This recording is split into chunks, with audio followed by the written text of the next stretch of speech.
to order, please. And Corporate Officer, I guess we move right into adoption of the sequence of minutes that we have. Can we do them all at once? Yes. Okay. Okay, I'd like to call for a motion to accept the minutes that are presented in front of us. Councillor Peak. Councillor Carlson. A second or not? Yeah. Okay, are there any errors or omissions in the minutes that have been in front of you? Councillor Holmes. Just a clarification. Yeah. On May 11th, on the minutes on page 16, with the Dale Meadows Bike Trail, there was there was some confusion in the community, I think, after reading the minutes, thinking that we passed what was originally proposed to us. Confusion's kind of understandable. I think Dale Meadows parking lot and Dale's Meadow Road is quite similar. So, and if you look before that with the Meadowlark, it was written that a friendly amendment was made to the proposed recommendation. So maybe, the same sort of thing should be said here, that a amendment was made to the original proposal. It's not quite clear that we made that amendment, that it wasn't the recommended option, and there's been some confusion because of that. It's just on the identification of the parking lot versus the Dale Meadows Road? Yeah, which is understandable because it's the same name. Yeah, I agree Right. with that. CAO?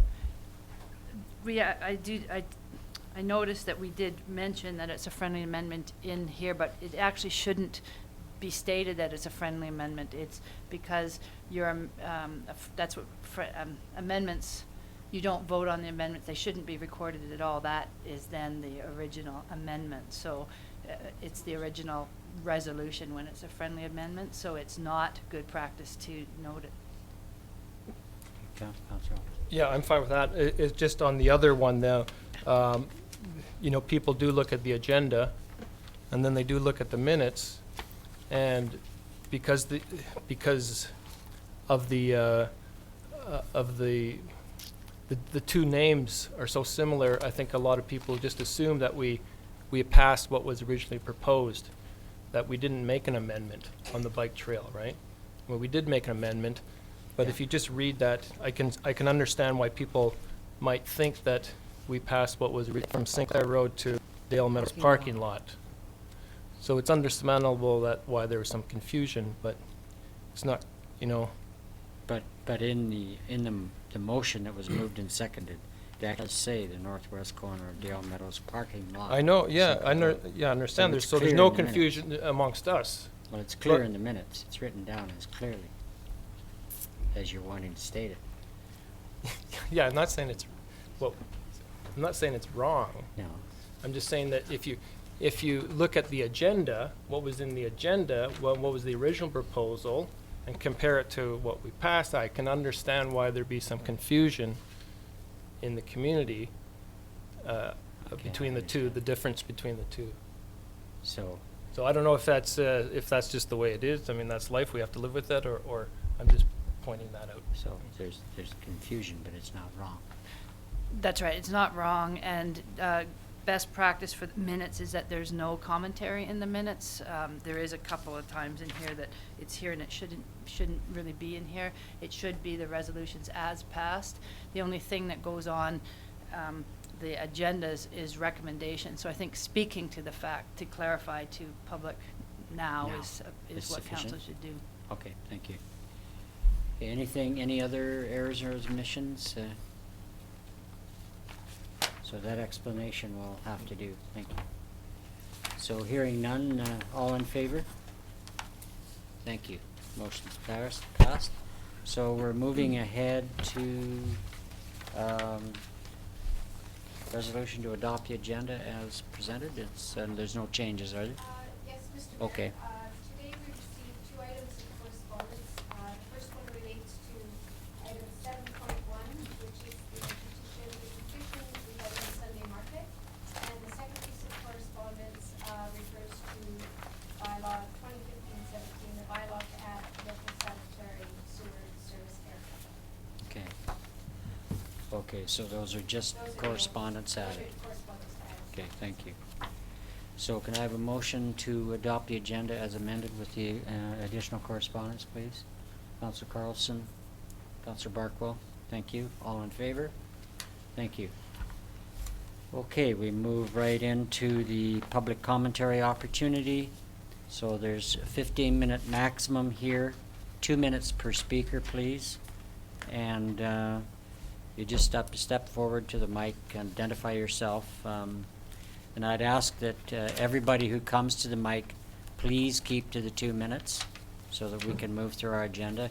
And we will be hearing the comments, and there will be no resolution at the meeting tonight to any comments, but they will be passed over to our CAO for referral to the appropriate staff member. Is that everybody okay with that? Thank you. Go ahead, please. Good evening. Is it working? Yes. Yeah, you're booming out here. Well, thank you, So- Mayor Waterman and members of the council for the chance to speak to you this evening. So this is Mr. Norrish, correct? My name is Dick Norris. Yeah. Proper name is Richard Edward Norris. I've been in Summerland for over 52 years. And I have a little experience with Summerland and its growth. When I first came here, there were pit toilets down the back lane behind where now they're making dog biscuits, now it's a dog groomer. That was the Union Hall, there was a pit toilet there, and there was one across the road in your parking lot. That's going way back. Anyway, my reason for coming here tonight is to speak to you and request a delay in the further action on, I believe it's 1213, bylaw, number 2015-0017. For the simple reason, it doesn't even make sense. Now, we're told we have to pay $1,606 a year for 10 years, subject to review in 10 years, or 20 years rather, subject to review in 10 years. Now, if you do a little figuring, that along with the service charge works out to $158.53 a month for sewage. My God, this is insane. Not even Vancouver would pay that type of a sewage levy. Now, there's something wrong here somewhere. So I'm suggesting to council that you further delay any action on it until we get this all straightened out. Something wrong, and there's no point in rushing and putting this through. Hearsay is not evidence. I think there's a chance of giving some hope to this, because here's a guy standing in front of you, an old age pensioner, okay? My income is $1,365 a month, and now you want that kind of money for sewage? Oh, give me a break. You're choking the horse and trying to ride. Thanks for the opportunity to speak. Thank you, Mr. Norris. We'll, I just wanted to say that we will, staff will get you a call tomorrow and discuss that. Is that okay? That's satisfactory. For now? Okay, thank you. Anybody else? Yeah, we're just saying there's one person and then there's another opportunity. Good evening, Mayor Waterman, councilors, city officials. Todd Laidlaw, business owner on Main Street, north side of the Maple Avenue. As you all know, 6 months ago, downtown revitalization was a big issue in the election.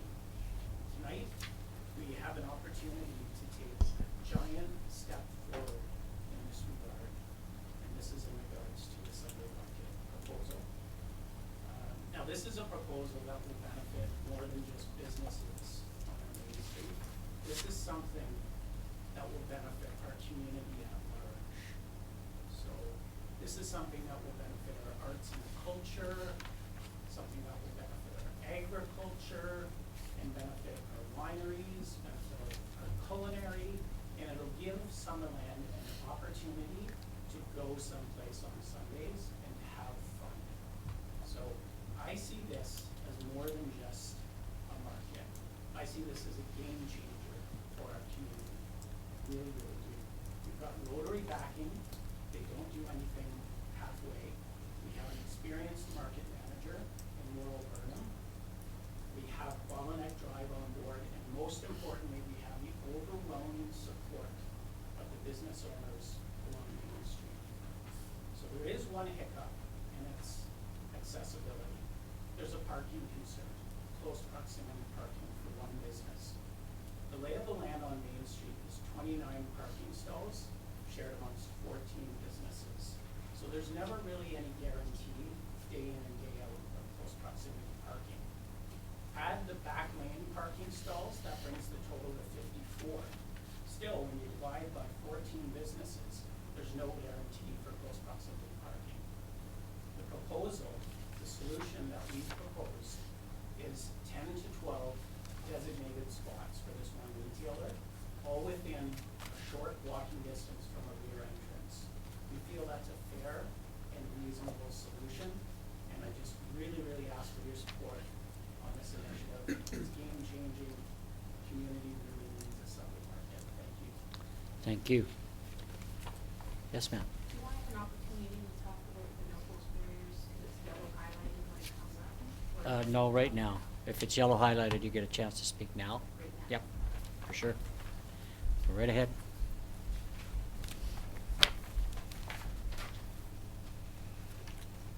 Christy Keeson. I live on 12623 Ganzaville Avenue. I have 2 children who attend Giants Head Elementary School. I have read the recommendations from staff about the no-post barriers, removing the large barriers, replacing them with a 4-inch barrier painted yellow, speed humps or bumps, and the signage for speed to collect data. The recommendations are fine, but my biggest concern is still parking. There's gonna be signage for parking, no parking, posted no parking sign. How are we gonna be able to enforce that? Who tickets for that? And if it's bylaw that tickets for it, when do bylaw officers work? So who's gonna be responsible for ticketing outside of bylaw officer working times? Can we take photos and submit it and have tickets issued after the fact, because residents will be parking there? They made it really clear in their emails, 2 council meetings ago, that they're upset about missing, parking right outside of their houses. They don't wanna have to park on the other side of Prairie Valley Road. So they will be parking, they've made it clear, they will be parking, and they will be forcing pedestrians and children and seniors and dog walkers and bikers and everything else out onto the road to navigate around their cars that will be straddling those 4-inch no-post barriers. So my concern is parking and the safety of our pedestrians. Thank you. Thank you. If you could leave your name and phone number with staff, please. Yep, right ahead.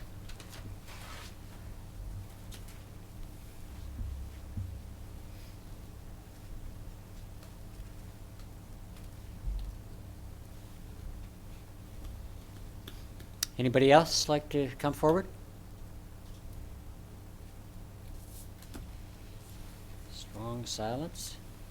So we'll move right ahead now into the mayor's report and then the CAO's report. Okay with that, corporate officer? Everything's fine? Okay. Okay. Looks long, but it's just big print. First, you will notice some changes to our meeting agenda presentations. I feel they are clearer and more complete for the public. Our new CIO and the admin staff have brought these changes forward. You'll see a lot of the correspondence is listed and is retained in the document. Plus, there's considerable backup information, and I think it's more complete than what we've been doing in the past. Going on, I attended the Okanagan Regional Library Board meeting on Wednesday the 13th and introduced Councillor Aaron Carlson as the new District of Summerland rep to the board, who will be taking my place on the board. The board continues to be excited about the progress of our new library in Summerland. Our CAO and I had a quick tour of the new building through the inside. It's pretty impressive.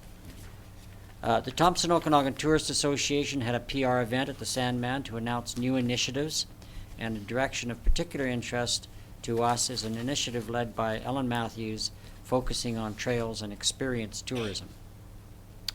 This is a bit of a segue to the Giants Head Grind. Ellen Matthews and our Rotary Club did a fantastic job. The full-day event was a great success. Our own counselor trainer did extremely well. How did you place anyway? Don't be shy. You were first? First in your age? Pardon me? Ninth overall, first in your age group. It's only going to get better as you get older. Congratulations. That includes the men. Yeah, well, I'm waiting till I'm the only one in my category. The full-day event was a great success, and I couldn't help but think that what an incredible venue it is. My wife and I were standing with our backs to the lake initially, looking up at the the amphitheater that is really the topographical area behind Peach Orchard Beach. And then you turn around and look at the lake, and I couldn't help but think it's an incredible venue, and I think Summerland's yet to realize its potential for events and tourism as we go forward. And I think a good example is the Rotary proposal for the Sunday market. I think that's just one more thing that, in addition to, the sort of venue we have at Peach Orchard, there's lots more throughout the community that we've yet to really capitalize on over the next several years. Last Thursday, Councillor Boot and I attended the RDOS board meetings, and of particular interest, I may have mentioned this before, was the passing of a motion recommending a moratorium on the installation of smart meters in the South Okanagan.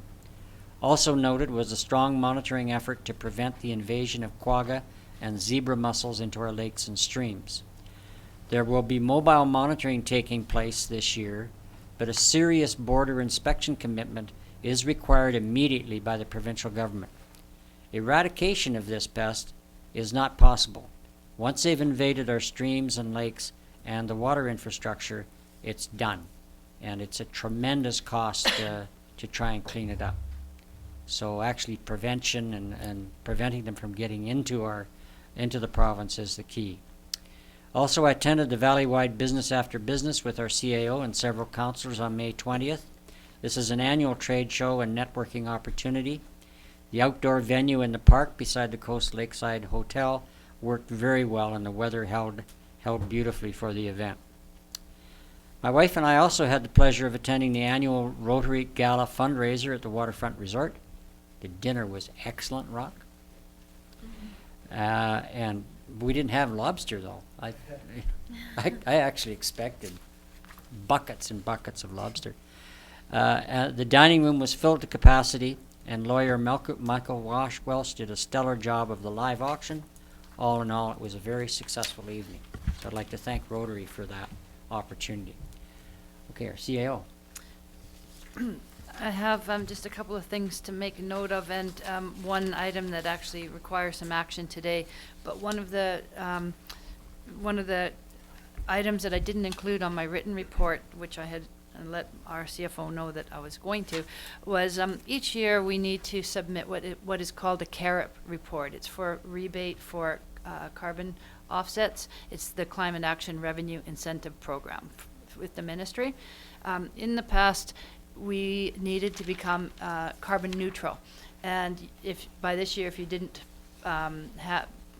if you hadn't become carbon neutral, you needed to purchase offsets. We looked at it, and the offsets were $27,000 that we would have had to purchase. They've now changed the Climate Action Charter, so we no longer need to be carbon neutral. We need to be continuing to work towards being carbon neutral, and as long as you are working towards being carbon neutral, you don't need to purchase the carbon offsets, and you can continue to use that money for your own projects. So I just wanted to advise council that we did submit it, that we were working towards becoming carbon neutral. Thank you. I noted in my report that I have had some communication with TELUS. Council was inquiring with me why TELUS had not done consultation with their planned upgrades to the cell tower. So I've just included in here that from TELUS's perspective, they're only moving equipment within that's already in place. They're just updating equipment and wires and or cabling, I should say, rather than any modifications to the antenna or the tower itself. Therefore, with the standards that they, Industry Canada, standards, they are not required to do any consultation.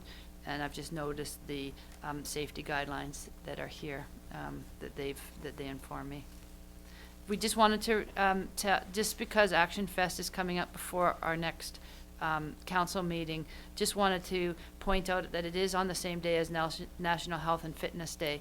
And they've just got some statistics down here on how big of an event it is for Summerland, and that we're looking at over 10,000 people to visit in Summerland for that day, and it's well timed that it's on the same day as National Health and Fitness. It is the Government Finance Officers Conference this week in Penticton.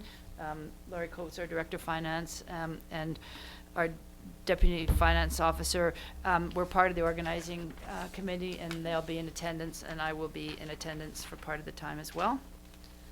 The item that came up at last minute has to do with the Okanagan Regional Library Board. Much earlier, Council approved a resolution to expend $10,000 to upgrade the sidewalk construction for the project. The Library Board had agreed to pay what our bylaws required, being a 1.5 meter sidewalk in brushed concrete, and Council had allotted funds to change it to 2 meters to be consistent, and pavers to be consistent with the rest of the block.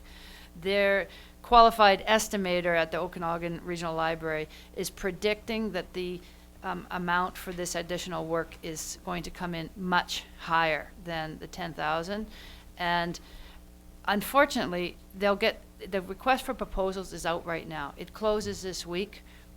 They're on a timeline, and they're looking at moving forward on the RFP before our next council meeting. So I'm looking to see if council should have some discussion, or and then determine if they want to pass a resolution that would be worded that council authorize an additional expenditure of up to $35,000 for sidewalk upgrades in front of the library, subject to the review of the cost by district staff. We do have funds in the sidewalk budget, being such a big part of downtown core. They will go back to just doing the basic, but they've asked if we could deal with it now so that they can award the contract should it come back. Well, it will come back on Thursday. So shall we just add this and hit it later in the agenda, or do you want to do it now? You could discuss it as part of my CAO report, or you Okay. could add it to new Okay. business, but you could discuss it now as an So it's item. really what we're looking at is the differential between 10,000 and 45,000. They're thinking, the qualified estimator has, it is anticipating it could be up to $40,000. Okay. Okay, thank you. Shall we deal with this now before we get into the rest of the agenda? So Councilor Carlson. How do you estimate $30,000 wrong when it says something like this? Does that happen? From my understanding, they didn't have their qualified estimator when the agreement was made between the district and the library board at the time, and it was just a number. I don't think there was a process used. Did anybody know? Yeah, there wasn't a formal process that went through. Well, I think to add to that, initially they were adhering with our bylaw requirements in terms of width, and the cost was around that. But then there was the extension of sidewalk to match the rest of the main street. And that's where the difference came in terms of the extra amount being well beyond what the qualified estimator might have been able to put in. So the fact that we have some funds in a sidewalk budget, I believe we should move ahead on this. Otherwise, the library's only prepared to go with the brushed concrete 1.5 meters instead of going to the 2 meter with the pavers to match the rest of the blocks. Okay. So anybody else got any comments? Councillor Holmes. I think I need some drawings or something to be able to visualize it. I don't like making a decision like this just being sprung on me at the last minute, and I would need more information. I don't think I'm in a position to make a decision. Okay, well, I think if council, like I say, they've just let us know this, their proposal, and is what they'll move forward with, is that they'll just do it with the 1.5 meters and the brushed concrete if we don't. I mean, we could have another special meeting perhaps by the end of the week, but they would go ahead with the basic of what's required from them if we don't have a Yeah. resolution. Yeah. It's a very difficult situation. If they go ahead and decide to do the 1.5 meters, and we've agreed to help finance that extra 0.5, do we still help finance the 1.5? No, the 1.5 is, they're paying entirely on their own. It would then be 10,000 that we don't put in at all.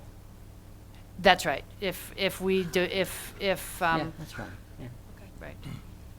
Any other comments? I think it's fairly straightforward. If we don't move ahead on this, what you have is 1.5 meters brushed concrete, period. That'll be what goes in. If we do move ahead on it, and there is funds in the sidewalk budget to do this, then the pavers will be put in addition to the 1.5 meter to full 2 meters to match the rest of the block. And actually, I don't think I, for one, can visualize that quite well. So we're looking at an expansion of 0.5 meter to include the pavers on all the sidewalk area around the building. So, Councillor Holmes, we may just have to move ahead. Councillor Peak. My question is, in part, what did the RFP go out on? Did it go out on pavers? The RFP is for their whole project, and then there's a section, they've asked them to split it out. So so they've said this, for the sidewalk at 1.5 meters, and then they've said to give a separate price if they were to put pavers in to make it 2 meters. So they will receive a request for proposal back that prices each one of these options. Okay, then that's fine, but there's a time frame that they do the response in. Is it not possible for us to have an opportunity when they are aware what those costs will be? They feel that they're in a bind for time, which is why they've asked us to bring this forward, but if I think they know what the costs are now. the Yeah. the RFP hasn't come in. The qualified Hasn't been estimator Okay, has given them, but the RFPs will be opened on Thursday. on Thursday. Okay, well, we can have a meeting Friday morning if we have to. Okay? Friday morning or Friday evening? I mean, Thursday evening. Yeah. Thursday evening would suit me just fine. I'd prefer to have some detail to be able Yep. to make a decision on. Well, that can be supplied as well, and I would suggest that we defer this until we have the information from the RFP, and possibly our planner can provide, excuse me, Mr. Planner? I think our planner can probably provide some drawings for the Thursday evening meeting. We'll get something. Okay? Is that okay, Sounds good to me. Councillor Holmes? And, I mean, you said it's a take it or leave it thing, but, there's no compromises possible in this? Well, I think by moving a meeting till Thursday night, looking at the tighter costs once the RFP comes in for that part of the construction, we will know more precisely whether we're looking at an additional $35,000 or $30,000, or we're looking at an additional 20. So I think that's probably going to be very information germane to what we're trying to do here. Councillor Barkwell. What was the original agreement where we agreed to commit an extra $10,000? Why is the excess cost our problem and not their problem? It was estimated to be 10,000. So what the district agreed to upgrade the sidewalk to a 2-meter sidewalk and pavers. The estimated cost for that was 10,000. So it's really so they still have an agreement from council that you would do it. So they could probably push and say that the price was a estimated amount, and you're on the hook. You have an agreement, you were going to upgrade it. What they're saying is this is unexpected, large increase, and council should have the opportunity to discuss it. Good, we'll have an opportunity. So I think So, I'm in agreement, we'll move this to a Thursday night meeting then, and defer it till then? Is that an appropriate way to handle this? Pass a resolution to Okay. hold a special meeting on Thursday evening at Okay. whatever time. Pass as, receive that motion as just stated by the CAO, somebody? Counselor Barkwell? Seconded, Counselor Carlson? You need to fill in the time on that one. Okay, it'll be 7 PM Thursday evening. I just give notice I'm working that evening, so I won't be present. I hope you make a good decision. Okay, so we can move forward, and we have to basically pass that. Yes, now. that is true. All in favor? Opposed? No opposed? Good. Motion's carried. So we'll finish that off on Thursday evening then. Okay, we'll be moving forward. Any more on your report? No, that's good, CAO? thank you. That's it? Thank you. I've got a question. Yes, Councilor Barkwell. In the mayor's report, you had said that we've made some changes to our agenda, under sort of our CAO's advice. What sort of flexibility do we have in this agenda? I noticed that there's a lot of things that that people are staying to make their comments, bylaw, and can we put all the things that people are attending the meetings for at the very beginning of the meeting, and then have the CAO reports, the mayor's reports and such after the people that are attending have done what they need to do and came here for? It's part of the procedures bylaw right now, the order. We can certainly look at the procedures bylaw and update it. The council's already updated it once since you've been in office, and we could look at it again. There's some other suggestions that I have had for changes as well, so it'll probably be timely to look at it in another month. I mean, if it's really interesting, they can stay for your report in the mayor's report, but otherwise I'd like to be able to accommodate them. I won't go there. Okay? So, okay, point well taken, and we'll be making some changes probably not too far down the road. We may be able to move the CAO's report to the end. For sure. Just a comment, though, that that it's important, no matter how you write your procedures bylaw, it's important that council is debating with each other, and it's good to try to be accommodating when possible. But because it's in many different areas, you can't always, you can put all your bylaws or all your development variance permits at the beginning or something, but there's always, there may be times that it can't work that way. Occasionally, I know in the past, we've moved something around because of a major issue, and a whole room full of people looking at one particular thing that happened to fall later. But anyway, we'll examine that. Okay, shall we move ahead to item 7.1, the Rotary proposal for a Sunday market, please? And questions, I guess our CAO will be handling this, correct? So questions of CAO, or you're going to actually give us a bit of a report? And I'm not sure that I need to give you a report. I just, if you have any questions on the written report that I supplied, there's no new update. You received a petition that we received today, and one piece of, just a petition that we received today. And so there's no other new information on this one. Thank you. So we can go ahead with discussion here, and we'll actually bring the motion to the table. Question or the motion to the table. Okay. Somebody would like to bring the recommended motion to the table, please? Councillor Boot? That council consider the request from the Summerland Rotary to hold a Sunday market on Main Street and determine whether to approve the proposal, deny the proposal, or require modifications to the original request before approval. Just a note, in this particular case, it's not a resolution that's written. It's suggesting what you want the resolution. So the resolution would have to be that council approve the market, deny the market. You'd have to choose one of those. Can't do all three at once. As in the recommended options, you would actually pick one of the options listed there. Okay. That's why you have to turn Take to... two? Take two, yes, go to page 23. Oh, page 23. 25, yeah. 25. Okay. options at the bottom of the page on page. The first option there on page 25 is the option that would be Okay. recommendation to approve the market. So can we ask questions after we, Yes. Yes. fix that condition? Okay, so you want me to read the, Yes, Okay. just the first option, if that's what you so wish to do. approve the Sunday market proposal as presented by Rotary, direct staff to finalize a license to occupy with the Rotary specifying the details, and further authorize the mayor and corporate officer to execute the agreement. So that was option one. Option one. Okay, we have a seconder, please. Councillor Peak.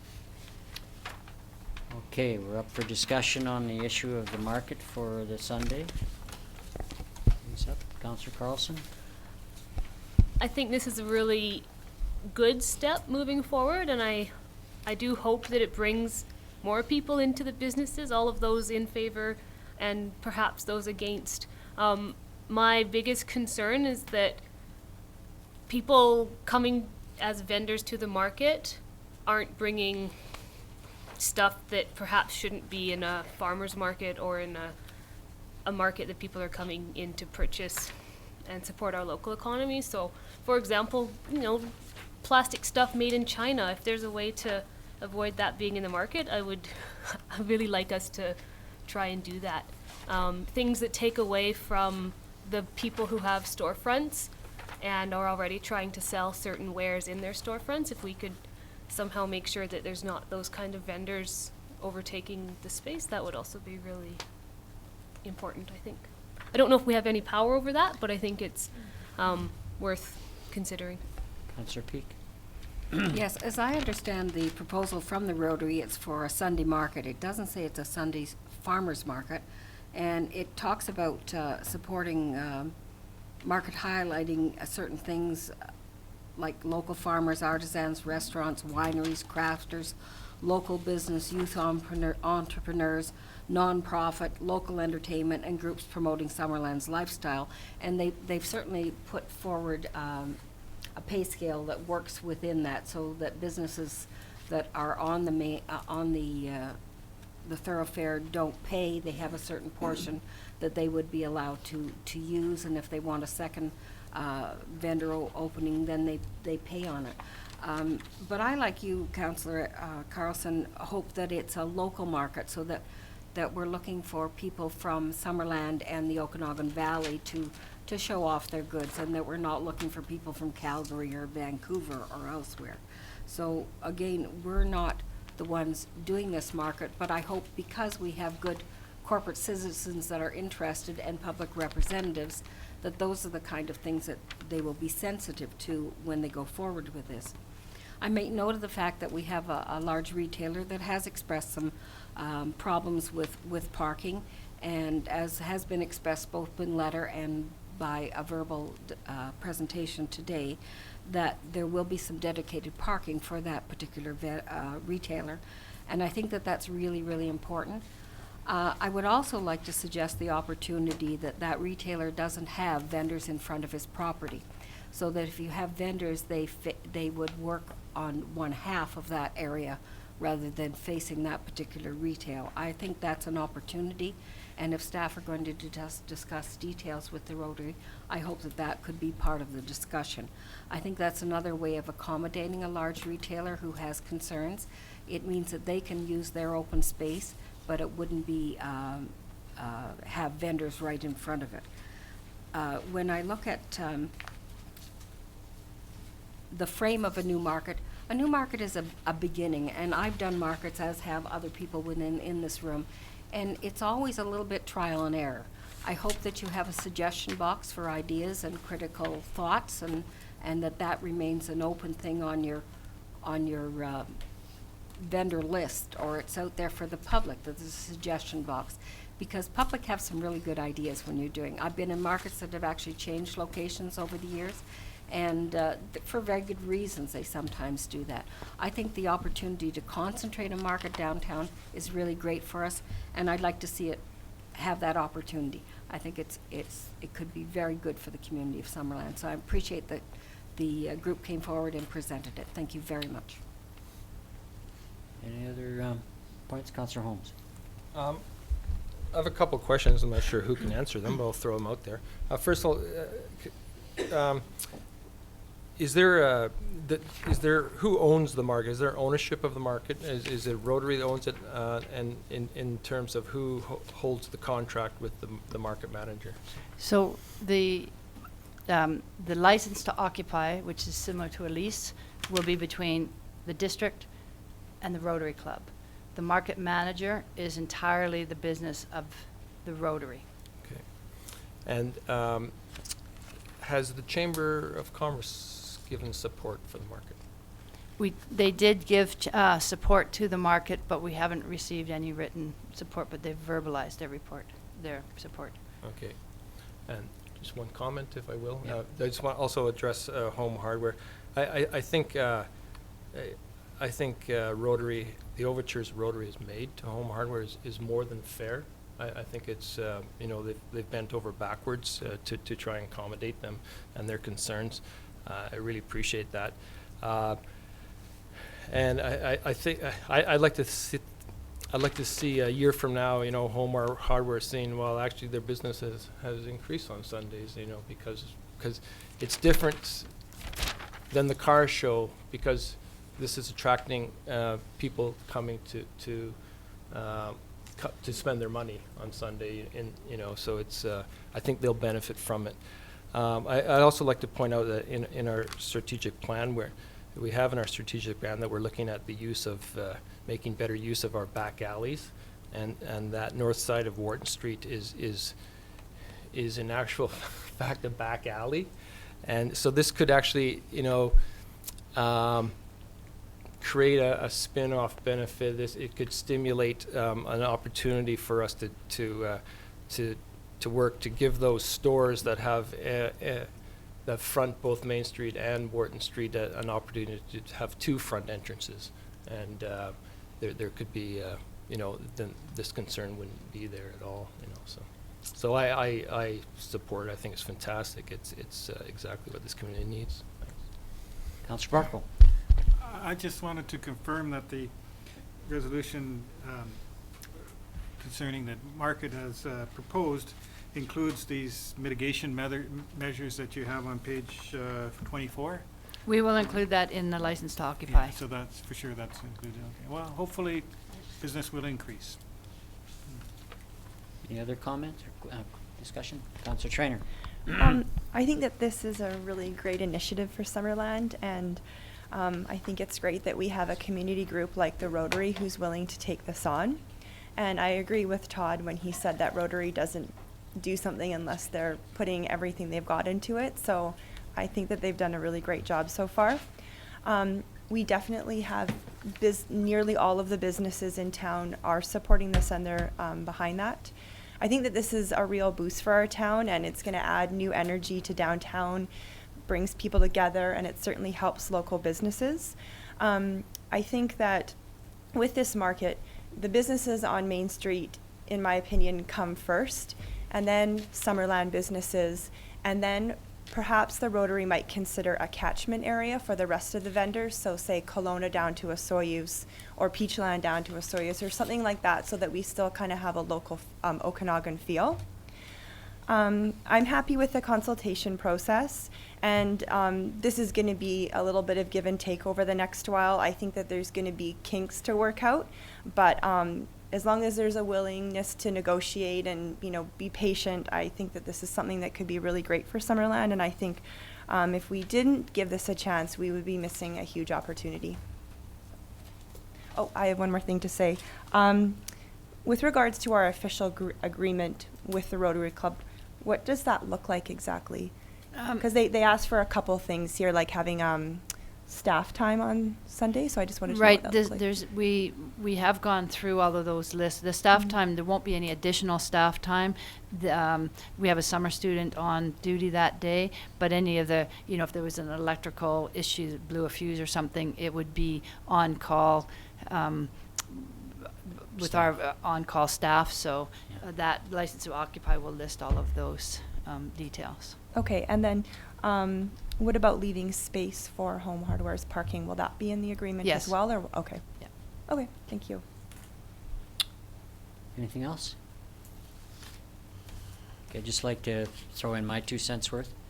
I think this is a great opportunity, and I would like to applaud the Rotary Club for putting this all together. And tell you the truth, as I kept going through the information, I was really pleased with the thoroughness at which they've approached this project. Getting all the businesses on side. Granted, there's one business that has difficulty with it, but I think, as Councillor Holmes has pointed out, the difficulty was with space tied up with a car show that is not related to retail activity. And so I think, it was a communication problem a bit initially, and I think there's been every attempt by Rotary and the businesses to obviate any difficulty for that business owner. And I think we'll do everything we can to make sure it's a success. And actually, I look at this as kind of step one. My imagination has been working overtime for quite some time on Main Street, and this is one thing that starts to kick things along. You don't want to know all my ideas at this point. Anyway. We'll look at those as we go down the road. But I think the market is a great step forward, and it's a time of the week and time of the day. I think that's going to be a real opportunity for us. So I'd like to thank the Rotary for putting all this effort, and to the businesses that were appealed to and so on, and came forward in support. So thank you, Rotary and others, for doing that. So are we set to move ahead then and take a vote, please? All in favor? Thank you. None opposed, so the motion's carried. So now we can move ahead to correspondence. Anything there, CAO? The only thing is I added a late item, or the 2 reports. You've got a draft outstanding task report for both the council resolutions and the outstanding staff tasks. And I just noted that they're in draft form right now. It's still a work in progress. They'll be attached to the agenda each meeting from now on, so that you can. Okay, so have those sheets been available to the public and to the press right now? We have some copies here if anybody wanted to have them. Okay, because these are essentially a list of projects that either have a responsible staff member responsible for it, and the steps associated that will be coming up with those tasks, and the anticipated timing for resolution of those tasks. And then there's outstanding council resolutions as well that have got timelines and dates on them as well. So I'd urge the public who may wish to look at these. And this is as I said earlier in my report, that this is information that will be available to the public, as our CAO just said, with each meeting. So it's going to be certainly a benefit to council, and I think the public will be benefiting knowing where various projects sit in the timeline that we brought things forward, and rather than just sort of forget about them, and they are happening in the background. This way you'll be aware of them on a regular basis and be able to see the update. Councillor Carlson. Can we comment on correspondence? Is that- Right, so I was just going to mention that process. So this is the first council meeting or the second council meeting that we've had a cover sheet that says correspondent informational items. So generally there'll be a number of items here, and most of the time it's for information purpose. Before you pass a resolution to receive the information items, a councillor may want to pull an item out for discussion. You always have the opportunity, if it's on a general term, to discuss, to mention it in your councillor's report. If it's something that you want pulled out for a specific reason, either for action or something, it would be appropriate. But it can be lengthy if you pull out too many things. I'd like to pull something out if we can just bring it up quickly. There's a letter here from Mrs. Rudisil about the entrance and exit from both the research station and from the provincial park. So we have a federal facility and a provincial park and a highway that goes from 70 kilometers to 100 kilometers, and this isn't the first time it's come up. So I would like us to do something to at least see if there can't be something done to make that safer, because it is really dangerous, especially this time of year. Okay, do you want to address that? Because we have I don't quite know where we are with respect to the speed zone issue that we were dealing with the RCMP. Do you have any I think comments? there'll be another meeting coming up. I don't know where we're at this moment. Because that was being looked at in terms of the changes of speeds from the north to the south and the variations in speeds and so on. We were going to be getting down to a more common speed relationship throughout. But I think this is an additional issue, so. And I And- think it's not just our issue, Oh, no, of course. right? It's it's provincial, but it's also even higher than that, and there's families and students and. I would Pretty important. suggest that we should continue to work in these meetings, and then if we haven't had any success by the time UBCM comes in September, that we add it to a ministers' meeting at UBCM. Thanks. Okay. Councillor Holmes, did you have a comment? Oh, okay, I thought you were. Anybody else? Councillor Peak? If I might speak just briefly to item 8, which is David Gregory and the Kraft Hockeyville. I make mention that on the letter that was sent in with the information regarding Hockeyville, which is a very exciting event to become involved in, they are looking for representation on the committee from council and the chamber, and they're looking at some funding or assistance regarding the video presentation. That's usually quite an exciting one when you do a submission to Hockeyville. So I would expect that we'll receive a report back from staff, and those will be items that we'll be able to look forward to. Okay, thank you. Anything else? Okay, can I have a councillor bring forward to receive the correspondence for information, please? Councillor Peak? That the following correspondence be received by council for information. Okay. Seconder, Councillor Carlson? All in favor? Thank you. Motion's passed and none opposed. So we now have 8.2 commission minutes. CAO? Again, this is part of trying to update, to just improve the information that's coming regularly onto the agenda. So any of the council committee's minutes will come to the agenda for be received for information. We still need to work on ensuring that the recommendations that come from the different committees come separate with the staff Right. report for councils acting on. This is just simply for receiving them for information. Okay, thank you. Okay, can I have a motion, take that recommendation and move it forward, please? Councillor Carlson? The Cultural Task Force meeting minutes dated April 21st and May 1st, 2015, and the Heritage Commission meeting minutes dated April 15th, 2015, be received by council. Seconder, please. Councillor Boot? Okay, all in favor? Thank you. Motion's passed. Okay, we'll move on to Development Services Department reports, number 9 and 9.1. This is to do with a development variance permit for Lot A, District Lot 508 ODYD, Plan 42382, 6807 Highway 97. Okay, is there any comments from the public here, or do you want to deal with it first, Ian? You. Okay, well, perhaps we need an explanation first from you, and then we'll ask for comments from the public. Thank you, Mr. Mayor. This application, as you mentioned, is a development variance permit for a property at 6807 Highway 97.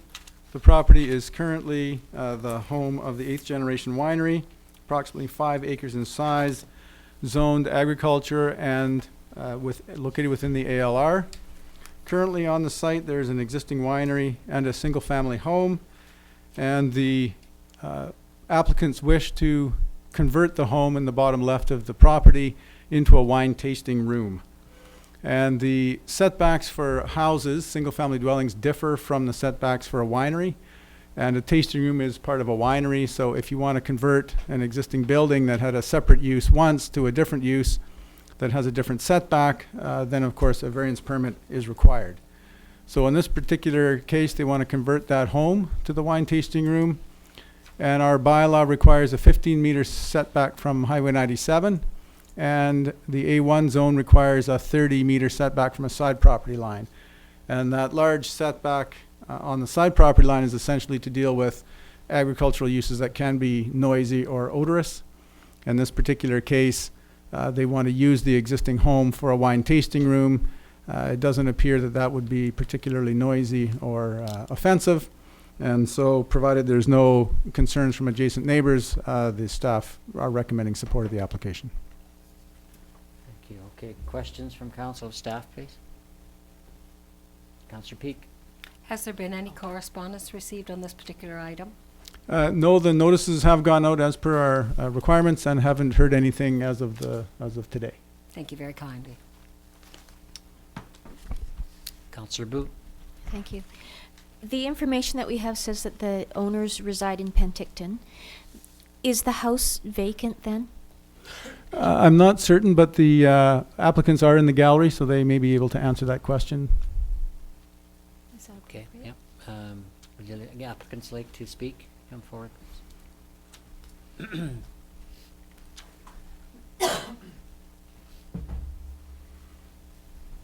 Good evening, everybody. Mayor Waterman, city councilors, and city officials. My name is Ben Charles. I'm the owner and operator of 8th Generation Winery in Summerland. We founded the winery in 2007, and our situation right now is we basically have outgrown our existing wine shop, which is now accommodated in the winery warehouse and the production facility. And for that reason, we approached the idea to move the existing wine shop basically to the old farmhouse on the property. Farmhouse is built in the late 1930s. So, and we thought, as our business heritage background dates back over 200 years, we thought that's a good idea to keep that old farmstead and keep the footprint as it is, and just convert the inside to the future wine shop. And that improves our overall business operation regarding the retail sales, and it also gives us a proper office space for local employees, and it also gives us another opportunity to exhibit local arts and crafts in the side room. And yeah, for that reason, we thought keeping the house as it is and not to tear it down and build a new kind of modern industrial building on the property. So we're want to keep it, as we think it's a part of the history in the area. And yeah, for that reason, we decided to go ahead with the idea and move the wine shop. And the question was, the house is vacant. Yes, it is vacant. It is vacant since October 2014, and yeah, there is no one living at this point. Thank you. Any other questions of the applicant from council? Councillor Trainer? Well, I like the idea of reusing the building. Will it be large enough for your wine tasting room, or do you anticipate you'll need to expand? We are not. We don't want to expand our operation. So, and the house gives us more space as we currently have in the warehouse. Any other questions? Okay.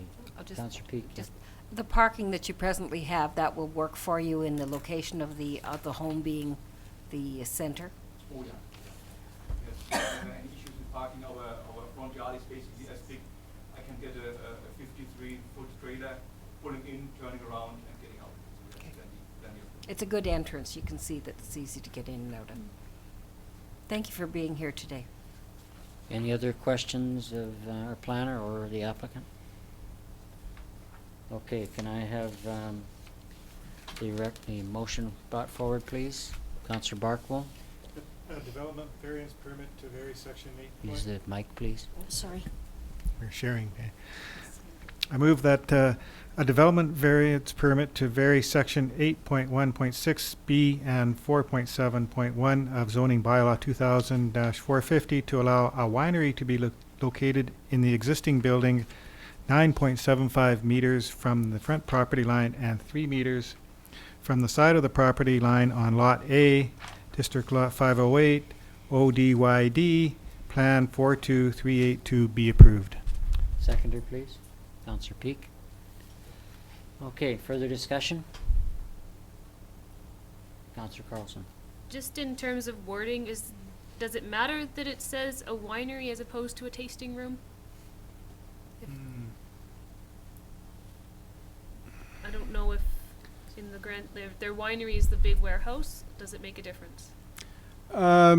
Technically, it may make a minor difference, but I don't know that there would be significant wine operations that could go on in the existing house. And the fact that it says convert the existing building is probably sufficient.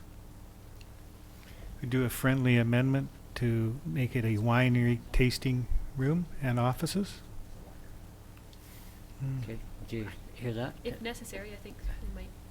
Winery tasting and offices as opposed to winery? In our bylaw, a tasting room and a winery is the same Okay, thing, which then is we- why that's why I went. So okay, there's no that's fine then. need for it? Okay, any other points of discussion? I got one. Yeah, it's Councillor I went wine tasting there a couple weeks ago, and we were a large group, and we were in the very back with all the casks of wine, and it was a neat experience. But I think it also, when you have large, rambunctious groups of people, it probably is quite a nuisance for those who are in the quieter, nicer part of the room. So perhaps having extra space and rooms you can close is definitely a worthwhile idea. So I think it's worth voting for. Thank you. I have something I'd like to add in terms of discussion. It may prompt others or prompt some discussion. The only concerns that I would express is that we have an existing residence to be converted to the wine tasting. There is potential down the road for somebody to put another residence on the property for residential purposes. Is there any intent by the owner to move in that direction? No? Worker housing? No? Okay, because those are questions where, the winery tasting room could be in place, and then really essentially there's, under the guidelines as I understand from our planner, there's nothing to prevent somebody from building an additional house on the property, and if it was intense enough, farm worker housing as well. But which would be very difficult in my mind to justify given the size of the property. But assurances from the owner is reasonable, and you do own two properties, that property and the one immediately south, and there's no residence on that property. So it's clear. So I'm reasonably happy. Any discussion from council on those points? Hearing resounding silence. Okay, I think I'm satisfied with that. We move forward then? Okay, all in favor of the motion? Thank you. None opposed? The motion's carried. Thank you. Okay, we're on to next is 10 and 10.1, the no post barrier issue, Perry Valley Road. So who's bringing that forward? Is that CAO? If you would like an introduction of it, we can have Mr. Darling introduce it. Need more mics over there, folks.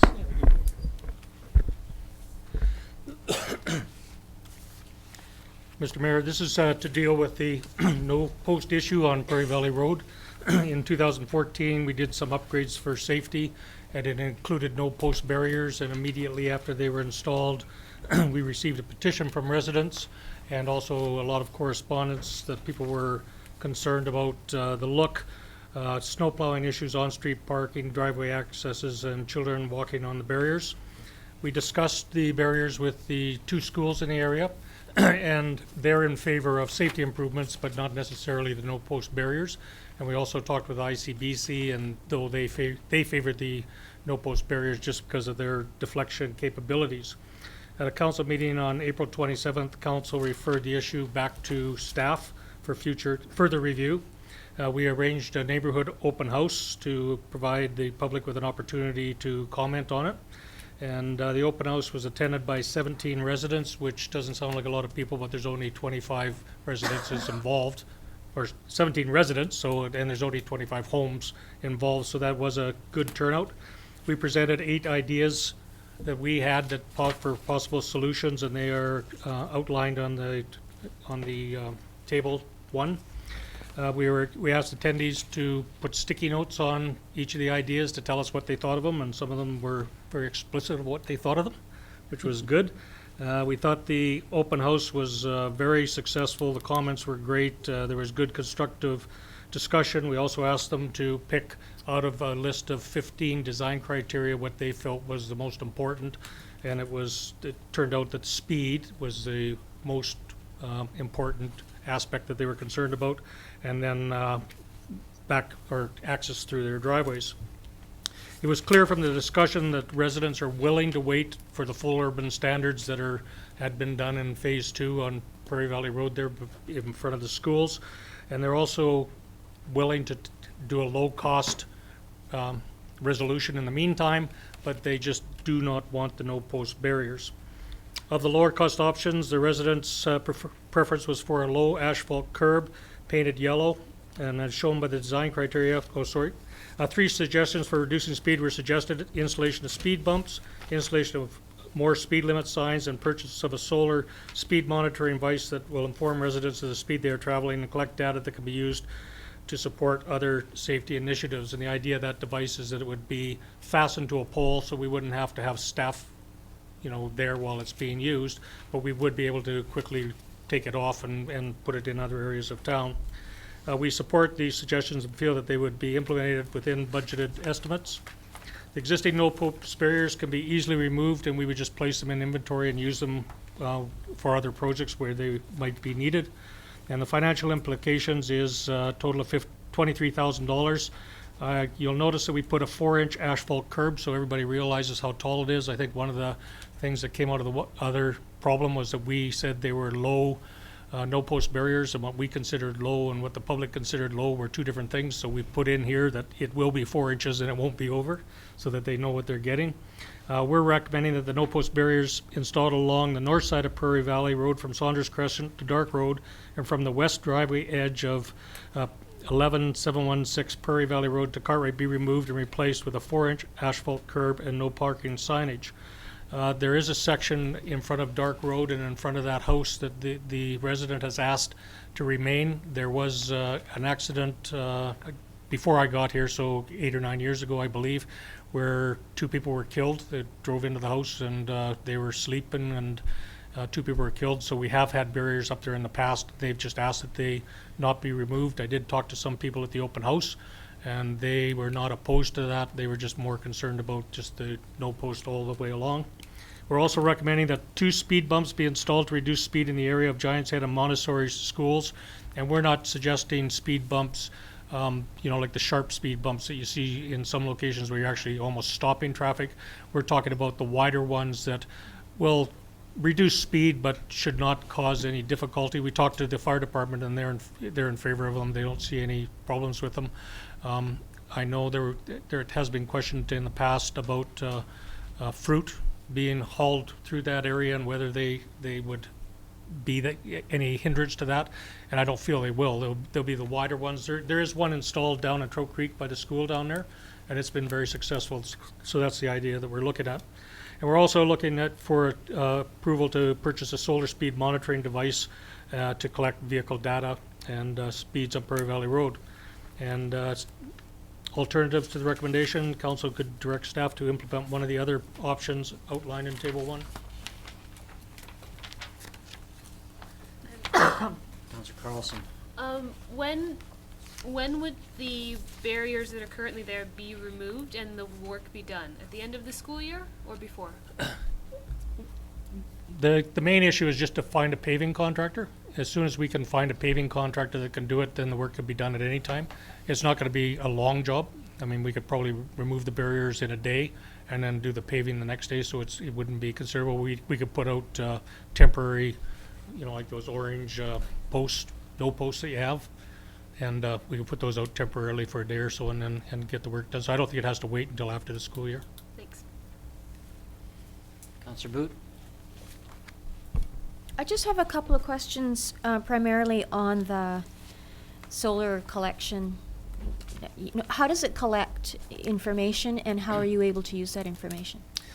It has software inside it, so what it's doing is it's recording speeds, but it's also, it has the software that can collect that data as well. And just depending on how much money you spend is what kind of data it may be able to collect. And how do you access that? You have to, you know, it's Just- not wireless, I take it?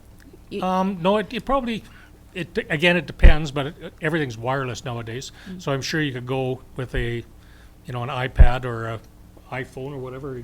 Jeremy will figure something out to get it. But yeah, I would think that it would be wireless. If it's not wireless, then you'd just be taking a chip out and putting it in to download it into a computer. But with today's technology, I'd be very surprised if it's not wireless. And is there, I guess, data that supports the reduction of speed that those solar? Do they work?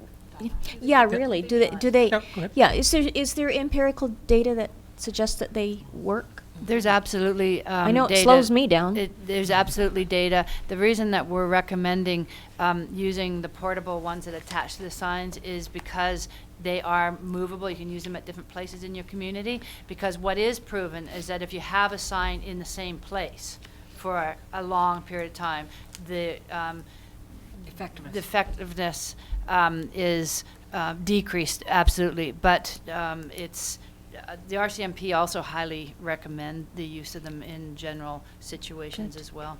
That was my last question, is if the RCMP have been involved in this process. We haven't yet contacted in regards to Okay. Summerland, but if council approves it, we would definitely talk. Okay. Thanks, Don. Councillor Peak? Yeah, I have a question. You're going to have no parking signage. I make note of the fact that a lot of parents drop their children off or park briefly to pick them up or that kind of thing. How will that apply for those individuals? Mr. Mayor, most of the people that are dropping their kids off are doing it in front of the school, and that area is already signed. And people do stop there, and as long as they're not parking, it's not an issue. In this area, we are going to be talking to the residents because we are going to need their support so that we don't have to do a lot of enforcement. I think they'll be pleased that we're making these changes. And so we'll be putting out no parking on the pathway signs, so they won't be able to park on the asphalt. But some of them have room that they can park on their property or a little bit on the road right away, completely off of the asphalt, so they won't be a problem. But we are going to be going door to door and talking to them and just trying to get some buy-in that, stay off the pathway So and it'll do be the an best you can. educational process That's as well. correct. And I think most of them are just going to be happy that, the no post barriers are gone, and they're going to be trying to help us out as much as they can. So- Right, and if I might ask, on the 4-inch asphalt curb, it's going to be painted. So I think it's really important to keep that painting up, like keep it bright. So I would hope that that'll be it's a small cost and doesn't take a long time, but I just want to make sure that it stays apparent. It would be part of our line painting program, so it would get done once every year. Thank you very much. Anything else? Okay, I have a couple of questions or comments or part of the discussion which may bring others up here. When it comes to the solar speed control device, is that associated with the signage at the same time? Is there signage that will be accompanying that speed control device? I mean, it's not a control device, it's a monitoring device, right? Right. So is there signage associated with that? Mr. Mayor, there's not signage associated with that necessarily. Some places do. They could put it in and warn people that it is. Like some people put up signs that say your speed is being watched or whatever, and we could look into those things. But we are planning on putting in some additional speed signs just to make people aware that, because they're fairly far apart, and we were planning on adding a little bit. So just the speed limit there is 50 clicks? be 30 through the school zone. Okay, but starting, say, going up to the corner of where Cartwright starts, the speed limit is what? 50? All the 50 way down? probably. So yeah. it's 50 all the way down. So the most effective use of those signs are generally on the speed sign. So you'll have the speed sign that says 50, and then the sign is just on the speed sign, and it shows your actual speed. So that's Tells where you the slow down. association. It flashes And if it, you're yeah, doing you can it. set it for any. So that's the you what you're association. Does it flash? You can set. Those are all settings, and yes, you can have it flashing So when it. associated with the solar speed control device. The solar speed control device is a display sign, and it will flash if you're over the whatever you've set the speed limit to be. Okay, that was my concern, Yeah. because I think actually having that kind of, the speed problem starts at the corner of Cartwright and Prairie Valley. The acceleration starts there, and it starts at the other end of the oval about, and an acceleration goes right through to where the person went through the guy's house. So, there needs to be, the system needs to keep people aware, not just in the school zone itself, but where there is a reduction in the speed for a school zone, but there also needs to be adherence to the regular speed requirements of 50 clicks for the whole straight, all the way down Prairie Valley. So there has to be clarity for people that they are on that straight stretch, that the speed limit is 50 kilometers down there. Because I tell you, I walk that all the time, and there's rarely people going 50 clicks. So I'm glad that I've got a bit more of an explanation of how they function, because that's more of what I'd like to see. But those speed control devices are going to be placed where? They're mobile speed Okay, devices. but So what are the plans right now on Prairie Valley Road for where they may be placed? Are there two of them Mr. you're getting? Mr. Mayor, we're purchasing one, and there is no It's real plan on where they'll be. I mean, initially, we might put them in the school zones, but, I mean, they could be anywhere. Anywhere we've got a pole, we can place them on, so Okay. it's just a matter of, I think initially we'll be putting them in the school zone just because that's what makes the most sense at this point in time.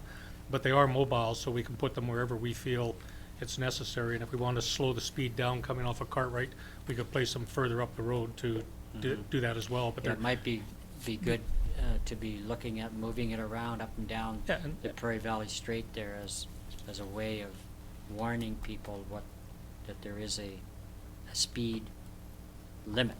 Yep. Which I don't think people are aware of right now, that there's any kind of speed limit at all.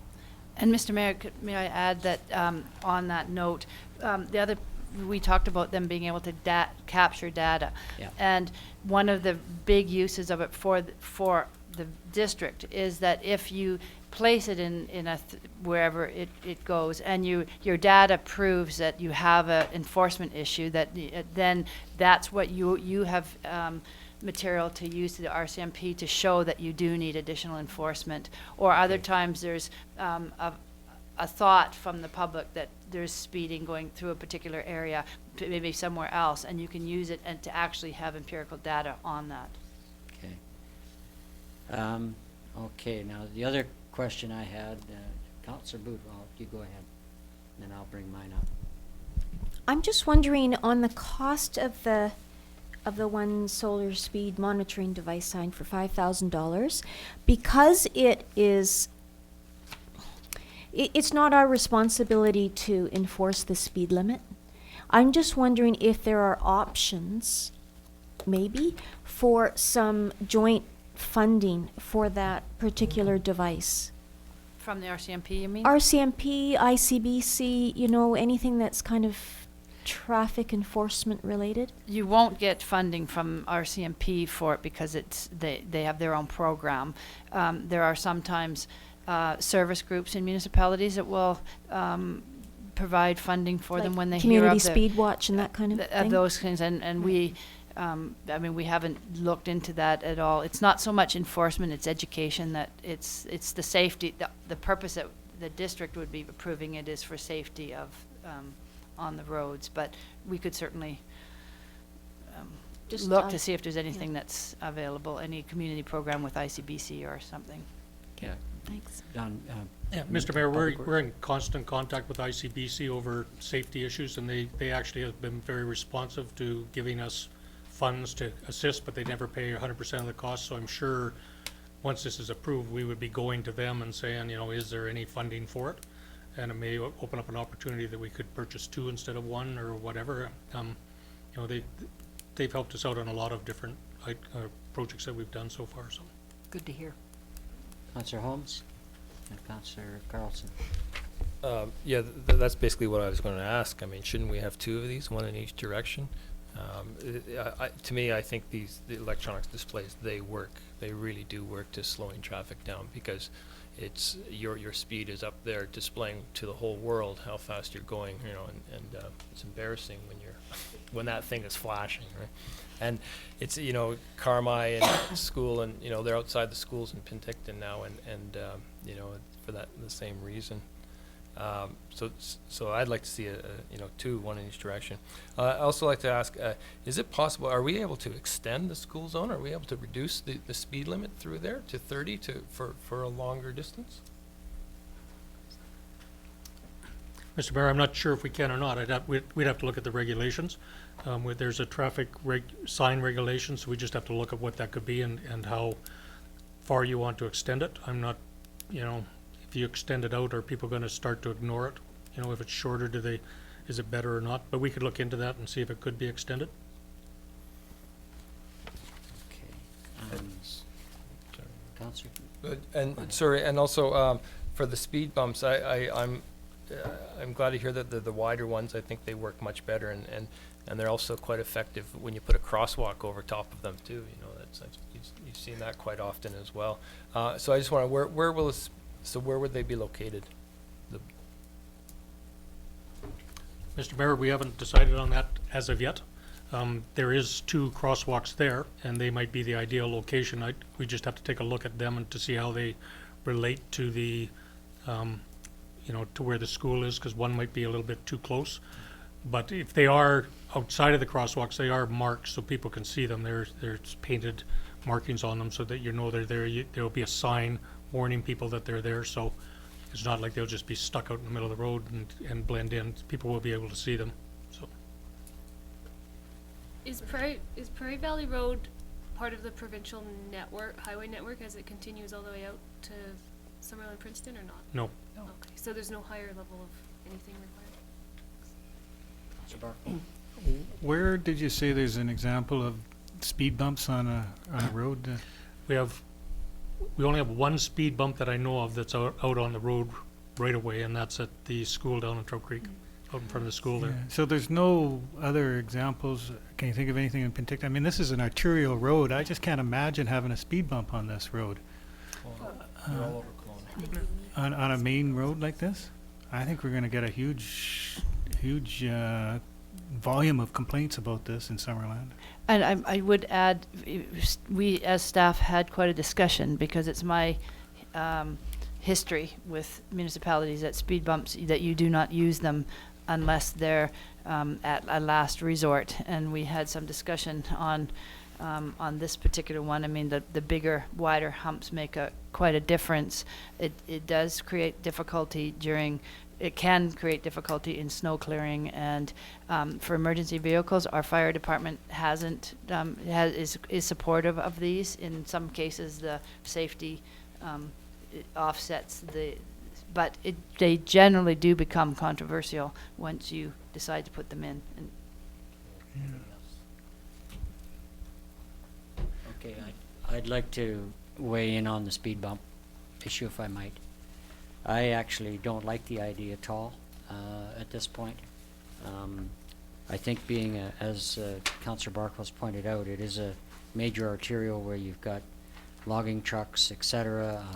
There's long bin haulers that have to go through from orchards. I'm not just talking about flat decks. I'm talking about bin haulers where there's a large number of bins associated with a long, slender trailer.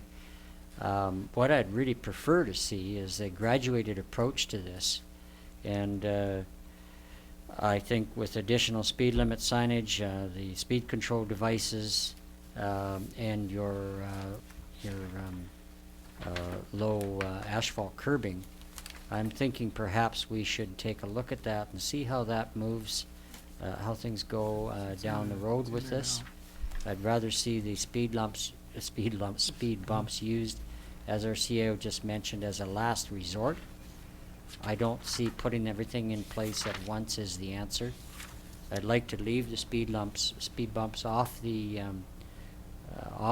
table at this point and just go with the rest of the recommendations, and then if these solar speed control devices work as I think they may, the way Councillor Holmes has described them, we may get some real positive results, and I think the speed bumps are kind of overkill at this time. And CAO, any comment? I think on that note, it's often decided to use the portable radar screens to collect your data. And then you have your data that either says, you know, people are slowing down, so you don't need speed lumps or humps, or else you have data that says that it warrants it, and so that if you do put it in and they're controversial, you've got the data collected that shows that it's Supported. that Yeah, supports them. I really do, I think, like that approach, because it could be that the data gathered, as you say, will support the idea that what we're doing without the bumps would be quite sufficient to bring things down to a reasonable speed. So I think that's, you know, something I'd prefer to see in this motion, or have it removed. The other thing, just before we move to that, we had it brought up that the asphalt curb will be maybe be a problem as far as parking goes. With the extension of the asphalt to accommodate the sort of sidewalk approach that was put in, is there still sufficient parking room from the where the new curbing will be, so that people can park outside the asphalt curbing and not attempt to park over the curbing and onto the sidewalk? Mr. Mayor, so you're asking if there's any room on the road carriageway side of the curb, not the pathway side, for them to park? Yeah. No, There's no room for parking there at all. no. And it's a collector road. There shouldn't be parking on that road. They should be off the road on their own property. Okay. Now, that's what we have, sorry, but that's what we have, like in the rest of Prairie Valley. Okay. That's Yep. been done. There's no parking allowed, and we actually took some driveway accesses away on the last upgrade that we did, just to prevent the amount of traffic going in and It's out on just that that, road. you know, in our opportunity early in the evening, one of the residents, the lady sitting here, did indicate that that could be a potential result. People moving out onto the roadway to get around a car that's parked on the pathway. And I think then it's a matter of informing people that just it's not able to be done. Yep. And if they have to park on the other side of the road, if there's guests and so on, they may just have to do that. But there should be parking on their own property that's adequate for their own vehicles. Yeah, Mr. Mayor, there is, I pointed out before, there are several parcels there that have room on the back side of the pathway to park their vehicles. I see. They're still on district property, but they're not interfering with the walkway at all, so. Okay, Councillor Holmes and then Councillor Boot, did you have? Councillor Barker? Oh, okay. Go ahead, Councillor Holmes. I agree in principle, the idea that you collect data to see where we're at before putting in speed bumps, but to carry that thinking further, then, which I don't necessarily agree with, but I'd like to hear your view on it, Mr. Mayor, then why don't we leave the barriers up until we have that data collected? Well, I think it's absolutely clear to me that the barriers are not acceptable. There's no question in my mind that if we don't remove those barriers, we will be running through this situation all over again. So I think what staff has come up with is sound. I do think that the speed bump aspect of it is putting everything in place before you've gathered the data to support the need for speed bumps or not. I'd really appreciate it if someone would come up with an amendment to this recommendation, although we haven't got it on the table yet, have we? So it's not an amendment, it's just you need to put a resolution, a recommendation on the table. Okay, and a as resolution. expressed, yeah, okay. However you want it to be. So are we got a mover and seconder on that so far? We No, don't. We so just you been would, dealing you with need a questions, yeah. Okay, would somebody like to present the motion, and perhaps, yeah, go ahead. What I wanted to do was present the motion for the first and second, or first and third paragraphs here, and then we can vote on it and see which way council goes, rather than have to defeat a motion if we are against speed bumps. So I'll put this motion on the table that the no-post barriers installed along the north side of Prairie Valley Road from Saunders Crescent to Dark Road and from the west driveway edge at 11716 Prairie Valley Road to Cartwright Avenue be removed and replaced with a 4-inch asphalt painted curb and no parking signage. And further, that a solar speed control device be purchased to collect vehicular data and assist in reducing speeds on Prairie Valley Road and other areas of Summerland where speed has been historically an issue. You have a seconder, please? Councillor Carlson? Any further discussion? Question? The original talks about additional speed limit signage, which is above and beyond the Speed bump. the solar speed monitoring device. Would you not want additional signage in your motion? Sure, if we could have a friendly amendment, I'll include additional speed limit to the motion. Speed limit signage be Speed limit installed. signage, yeah. Okay, we have to move, now, CAO, do we have to? That's okay. That's okay as a friendly amendment, we can just add it in? Councillor Carlson? If we're gonna take this into two pieces and decide that there aren't gonna be speed bumps involved, I feel like we then require 2 solar speed control devices, one on each side, getting data and telling people to slow down. Otherwise, the people who are driving one direction are gonna slow down, the other people aren't. And now we Councillor Peak? I think you can leave, with the discussion that we've had with our staff, I think we could leave those details with them if they can negotiate with further funding from elsewhere, that if they get 2 signs that they'll, from the discussion we've had, they would take that forward. I don't think we need to.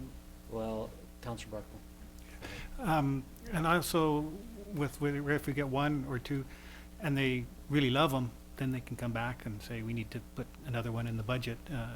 We'll see how effective they are and what sort of data we collect. I presume we are gonna move them to, like the stretch from the other stretch of Prairie Valley where people race down from the dump, maybe a few days there and a few days here, and well, You don't maybe think we our want potholes 6. do a good job? Councillor Carlson? people aren't gonna slow down in one direction.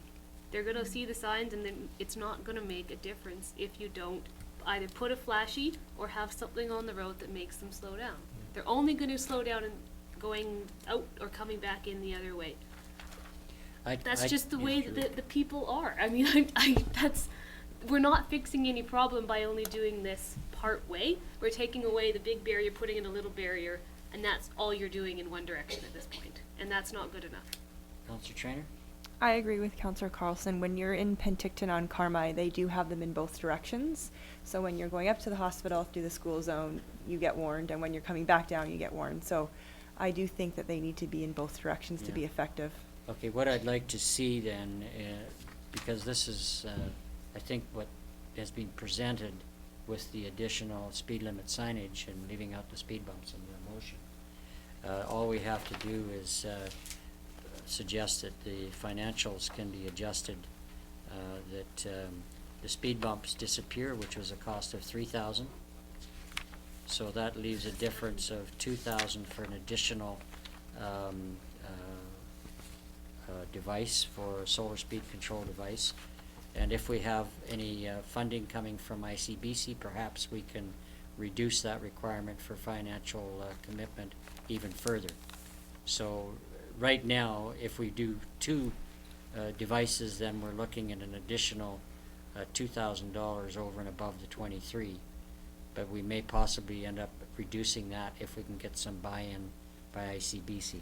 Councillor Carson? This still Because I doesn't- agree with your point about And it still doesn't two-way. fix this issue though, because after we vote on this one, we're gonna be voting on whether or not we want speed bumps. So now we're either gonna have No, speed bumps and, no. yes, we are, and all the controls, are we not? No. Not unless there's You- a mover and a You pulled it into 2 pieces, did you not? It's- say? No. Just change the motion. No, just for for just a point of order. So any resolution that's, Into 2.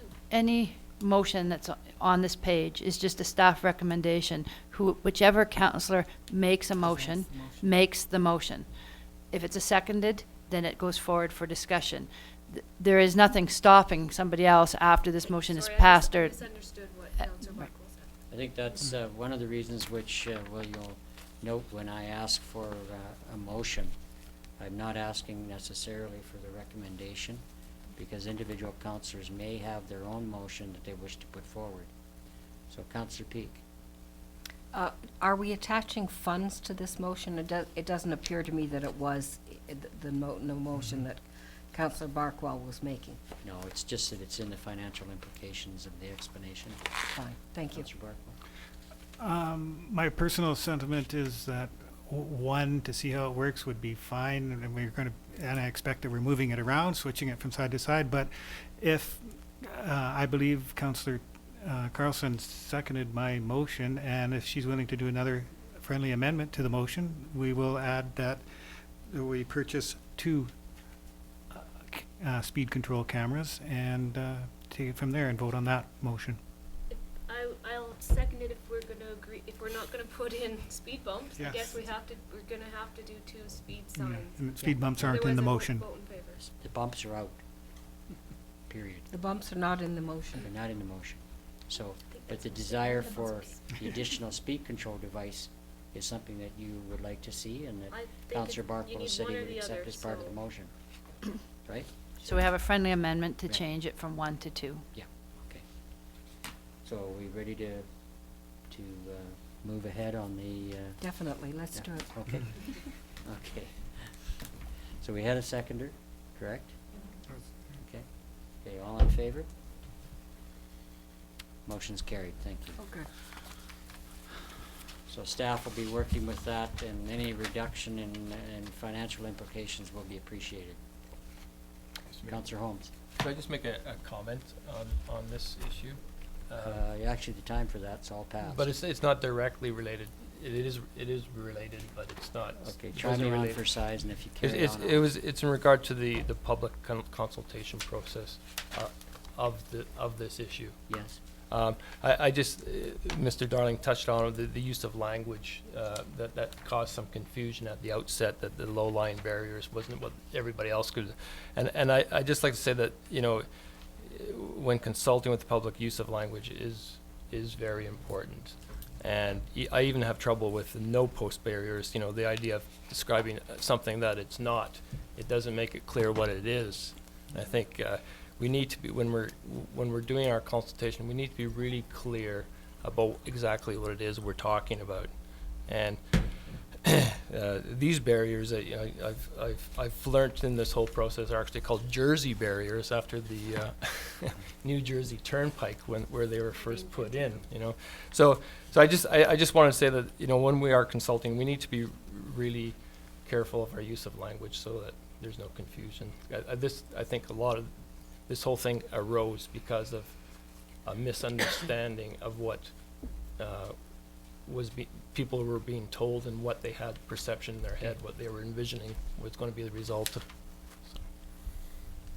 Okay, you've opened the door just a little bit, so I'm going to throw something in here.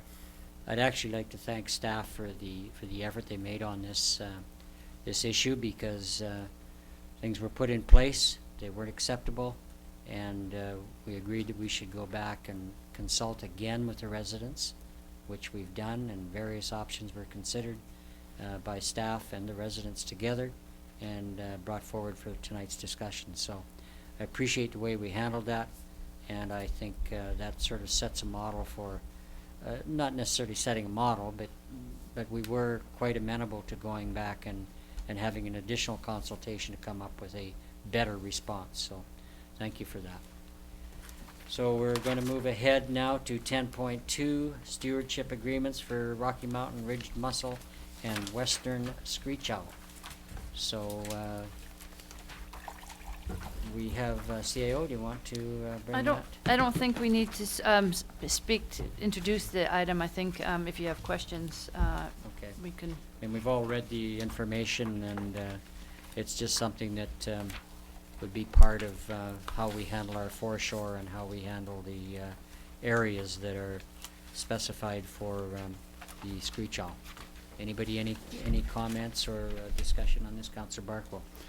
Yes, I have a concern about the screech owl habitat one, and what it limits our opportunities to do with our municipally owned land. arbitrarily sort of labeled all municipally owned land out by Trout Creek and said it's it could almost turn it into a de facto park if we're not allowed to, if they put all these restrictions in because of the our agreement here. It's not at all clear from these maps that we were provided what particular parcels are going to be included in this agreement. It's totally fuzzy, actually. And I have real concerns about the limitations that it might place on us in a very large area. All I can really tell is that there's an awful lot of area that is covered by this agreement here, if it's the pink.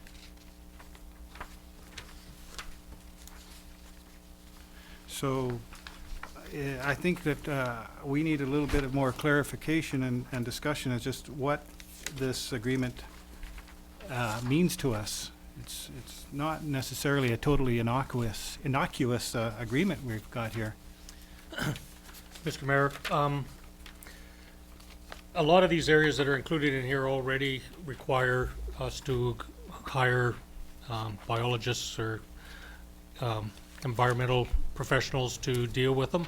We did put this document past, who is the, Allison, who is our Shared environmental plan.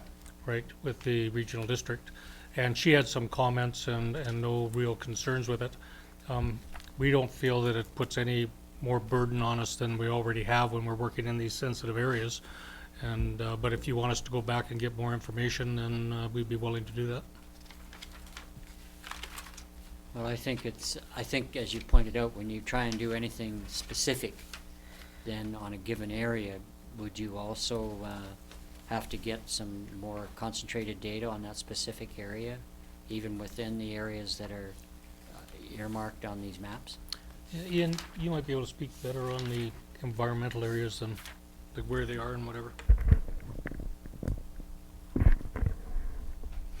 Yes, Mr. Mayor, I haven't looked specifically at the map locations, but if there anything that's undeveloped currently or is in a adjacent to a riparian area does have development permit designations on it.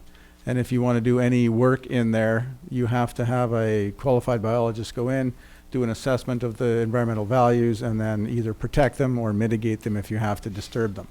So there's a pretty high level of environmental oversight already in most of the areas, or all the areas that are undisturbed in Summerland at the moment. So where these exactly fall, I'm not 100% sure, but there is most of the information that we have suggests that any work out there requires environmental oversight. Yeah, as I understand, particularly with the mussel area, the Mountain Ridge mussel, that those foreshore areas and riparian areas, given that there's now a 30-meter setback for riparian as opposed to a few years ago where it was 15, that you've got a large area there that has to be, under scrutiny as far as the sensitive areas go. Is that right? Yes, anything, Mr. Mayor, anything along any foreshore creek has qualified environmental biologist has to review anything within 30 meters. And I think also looking at the screech owl areas in particular, I think if there's any, fuzziness to them, it's because the owls tend to fly around a bit, so they're not gonna stay exactly where you want them. So I think I recognize that it's hard to delineate, but when you're looking at wildlife and you're looking at their habitat area, how do you? You can get as specific as this map, but I don't know how tight you can get it. Carry on. What I'm looking at is it's a huge area, and then what we're committing to in these is like things like to plan to construct new roads, trails, and facilities outside of known and potential western screech owl, nesting habitat. Okay, so that means no new roads, trails, and facilities in this whole area that's kind of vaguely marked in pink here. I mean, that's just, we don't know what sort of potential things and restrictions that we're limiting to ourselves to here. And it's not like I'm against the screech owl or anything, but No, I don't want to blindly commit ourselves to something that we might regret later. There's other things in the best management practices, like avoid removing large diameter cottonwood, water birch, and trembling aspen trees. Well, there's large areas here that could maybe we have talked about being potentially for agriculture use. Would this restrict us from turning this empty piece of land into an orchard? Mayor, why don't Is that what we want? Yeah, CEO? perhaps I could recommend that one of the motions that could come forward would be to defer this subject and have staff bring Allison to the next meeting that she's available to be able to talk about this Okay. in more, from that perspective. Yeah, that's a good point.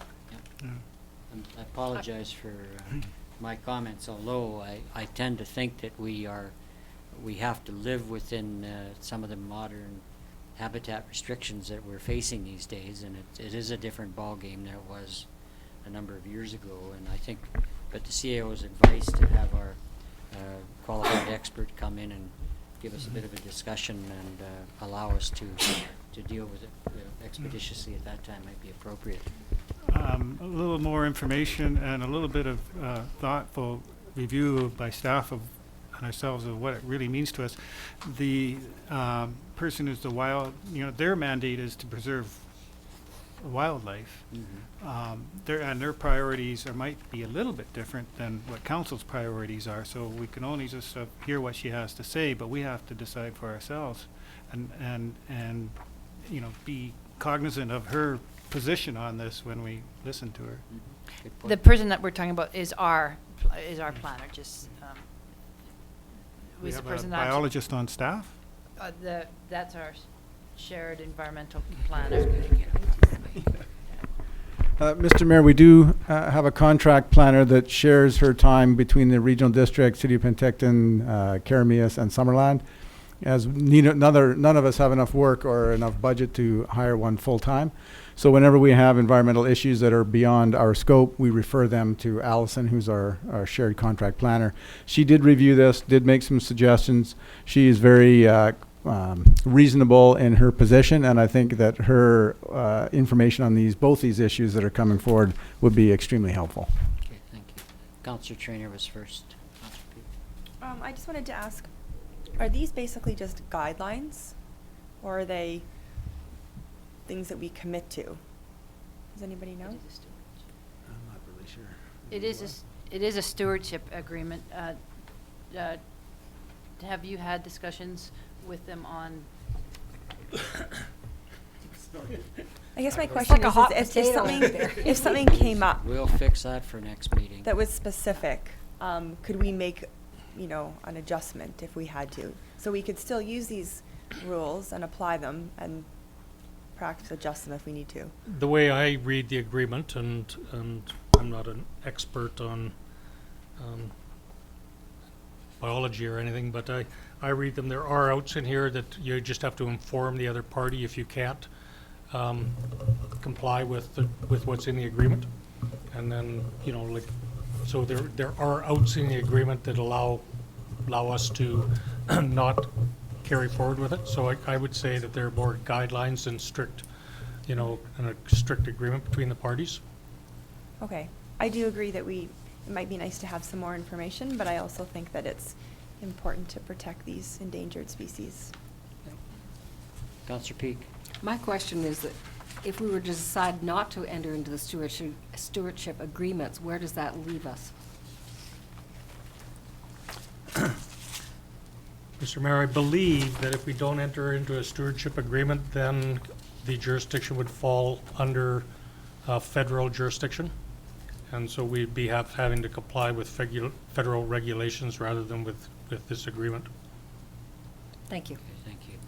Actually, I think the CAO's recommendation or thoughts were that we could defer this to a later meeting and have the environmental expert come in, and biologist could come in and address us before we move ahead on this. Because I think the option of having to deal with federal regs versus having things under our own jurisdiction would be not something we'd really want to do. I'd like an educational process. I think that's a Yeah, great I think idea. a good idea. So could I have a motion to defer this for, what, two weeks? We'll have to check on Okay. the Availability. planner's availability, so we will bring it back as soon as Okay. she's available to So come. a motion to defer to a future meeting Mhm. is suitable? Have that motion, please? Counselor Barkwell, seconder. Counselor Peak, thank you. I have another question. We're in the discussion phase. Yeah, fine, now we are, yeah. Do Go we ahead. have any other agreements like this? There's two. Screech-Owl and the These two Ridge are Mussel. already in place, though? Is that what you're asking? Do you Sorry? have agreements already in place? Well, are there, is there a model that, that a precedent or anything with this sort of agreement for other, say, species or environmental issues? Mr. Mayor, I'm not aware of any specific agreements, although our biologist is looking at things like down in the Woodbridge property, for instance, where they found the Lewis's woodpecker. There's other provincial legislation that we deal with, but these are the only ones that I'm aware of with respect to a stewardship agreement. And so these first two that were both reviewed by Allison, she'll be happy to explain, and how they fit into the environmental regulatory process. Okay.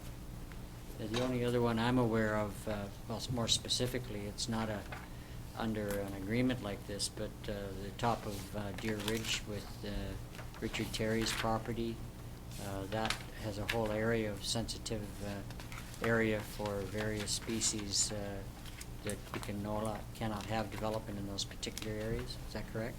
Yeah, that's correct. And again, that speaks to the development permit protection we have over any land that hasn't been disturbed. Yeah, I see. Okay, thank you. Counselor Boot? Through the CAO,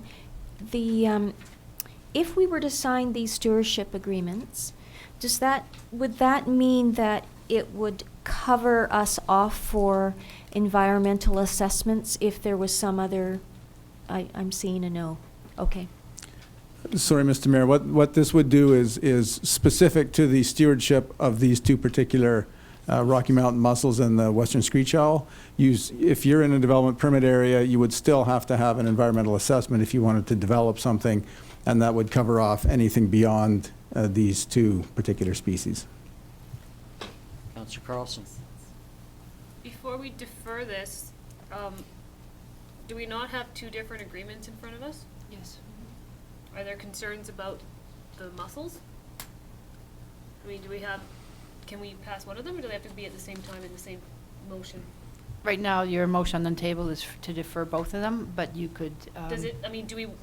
Do we want to get a mussel stewardship agreement in place right now as summer begins so that we're stopping it from happening?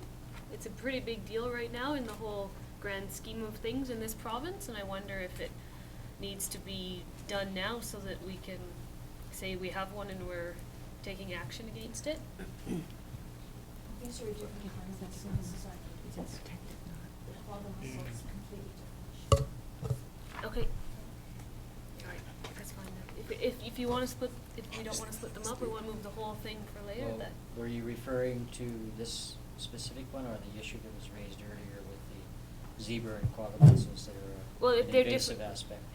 They're different species, but my original thought is they're two different stewardship agreements, and we're now talking about moving all of it when we could, or we could just hear about both of them. I think the question is the question applies to both of them, and that is, what impact it has on our decisions, and so I think that it would be a good move if you deferred both of them. Yeah, I do, quite sensitive to Councilor Carlson's request, and I'm glad she brought that up because, but I do believe, you're correct that, we could use a bit of an education on both these species with regard to our foreshore as well as any other habitat areas that those two species occupy. So, are we ready to move ahead? We've had a mover and seconder on this. All in favor? None opposed, motion's carried. So we're moving ahead to The Simpson Road Railway Crossing, 10.3. So who's going to bring that forward? So just a brief introduction to update council that staff, Mr. Darling and his staff have contacted Kettle Valley Railroad in regards to the work that they can do themselves. It wasn't done before the report was done, so they have made contact and they will be getting their work done. And I think the rest we can leave for if council has any questions. Okay. Questions of staff? Councillor Peak? Yes, if I could, I just didn't quite understand when I look on page 125, it talks about remove the asphalt. Could you maybe explain that to me in terms of the discussion? Mr. Mayor, what we have in that picture is there's a very wide intersection, and the road to the north and south, Victoria Road is only 8 meters wide, and in that area it gets very, very wide.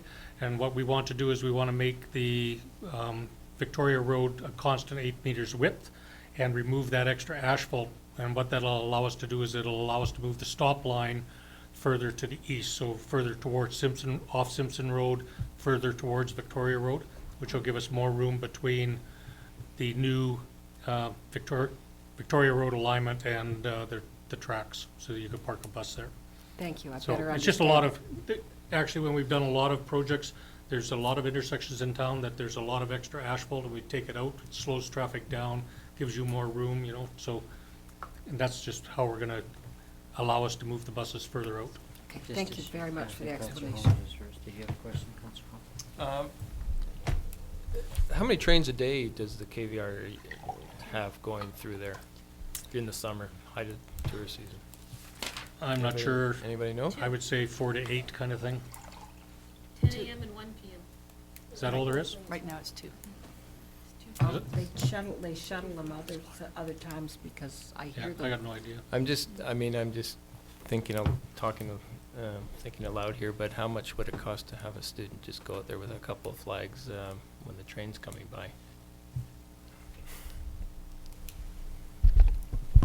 Well, I don't think that's Long-term. germane, because nobody should be parked across some tracks because of the shortness of the allowance from stop sign to tracks. Councillor Carlson? The budget for this is pretty substantial. I'm wondering, is it in removing the asphalt that it becomes expensive? There's some additional realigning that we have to do. We have to go up to the center line of the lane on the west side of Victoria. So there's more asphalt that has to be removed, but it'll be replaced. The asphalt that's being shown there that's being removed, it's not going to be replaced. We also have 3 patches that you can notice in the drawing on the right-hand side, that there's kind of dark patches there. It's where the road has failed. There's about $9,000 worth of works that we have to do there as well. We have to do line painting. We have to review all the signage to make sure it complies with current regulations. And we did want to put one additional sign in there because a lot of people don't think that it's active crossing. So we just wanted to make sure that people are more aware. So. Any other questions of staff? Councillor Barkle? Maybe it's really just a rhetorical question. I can see why this hasn't been dealt with before, although I'm sure those railway tracks have been there for 100 years and the buses have been going for 50. There's just no other solution that wouldn't cost $45,000? Mr. Mayor, we could take the $9,000 off for fixing those patches. Other than that, I mean, construction is expensive, and you start getting into road base and rebuilding things, and, you know, there's a drainage issue there that we have to resolve, so we got to put in, you know, some kind of a dry well structure. So, and, you know, all the signage and everything, it just adds up. I mean, we're not going to spend $45,000 if we don't have to, but that's our estimated price, and we'll try to get in as low as we can. I think it should be noted that although it's 45,000, the 9,000 for the patching would be work that would be done at the discretion of Public Works in the streets and improvement budget. So it's really the 45,000 minus the 9 that council is actually considering. It wouldn't necessarily come forward to council for discussion on the 9. Is the school bus really the only issue? I mean, is that school bus full? Maybe they could use a shorter school bus? I mean, two trips? They have, Mr. Mayor, they only have 2. The latest one they got is actually a little bit longer than the other ones. They do have some that are slightly shorter, and they just are, there's just going to be enough room for them. So. Councillor Holmes? I guess, you know, the trouble is, we're given this, and it's gonna take a third of the budget that we've allocated for roads and sidewalk projects. And what I like to know is, so what won't be done? I mean, what are the priorities for the roads and sidewalks, and what else is out there? And so what will be left off the plate because of this? Mr. Mayor, there's no other planned sidewalk projects this year. We're hoping to work on the sidewalk master plan so that we actually, historically what we've done is we've just kind of sat down and said, does anybody have an idea for a sidewalk? And then we'd go, yeah, well, there's a good idea. We'd like to go beyond that and have an actual master plan that identifies where we're going to be putting sidewalks and what the priorities are. And then once we do that, we will be coming back to council with recommendations based on that plan. Well, we'll be bringing the plan back to council before, but at least then we'll be able to make, educated decisions on where the sidewalks are going to be. So we've decided this year to kind of hold off on doing projects just as a knee-jerk reaction and trying to get this sidewalk plan done this year as the first step. And where does road resurfacing fit into this? Is that a different budget? The $150,000 is for generally to promote sidewalks or pathways, like a Giants Head Road would qualify, the pathway in there. But basically for that, and then associated asphalt and drainage works, but, I don't know that it's set in stone that that's what it has to be for. It originally was kind of set up that sidewalks would drive the projects, whereas I'm seeing now that that's not necessarily the case.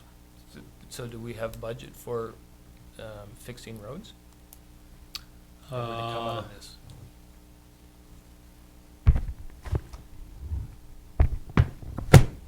We have operating budget for patching and repairing. And in addition, I think Morrow Right.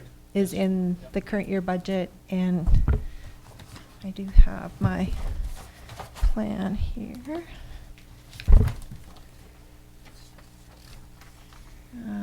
We have some drainage work, so Morrow to Prairie Creek drainage, McDonald Place catch basin, and that's really the completion of Prairie Valley Road landscaping. That's really about it.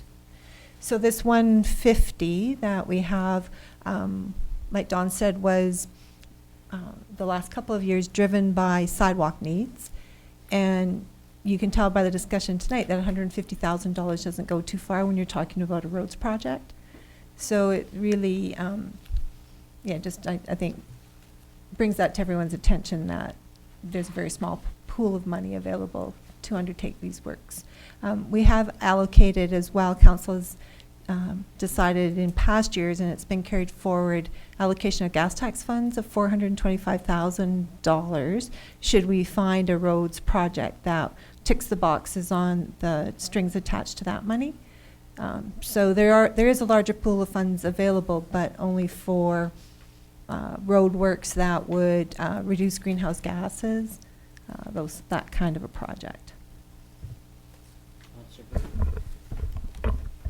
I have a question and I also have a comment. My question is, we just heard from Mr. Darling that they have purchased a longer bus. Would the changes that are proposed in this recommendation, would that accommodate the longer bus? Mr. Mayor, the longer bus is just not significantly longer. It's about 3 feet longer kind of thing, but it does accommodate that longer bus. Good. Okay. And just further to discuss about monies for roads, we have a pavement management plan that is, it was done just before I got here, so about 8 years old.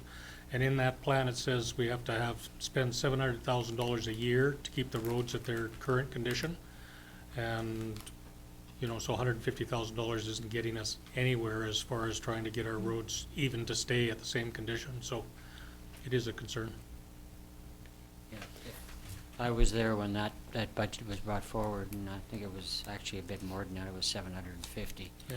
But at the same time, you know, it was a very detailed plan, looking at the state of repair of roads. There was a rating done on each of the road areas, and that's how that amount was come up with.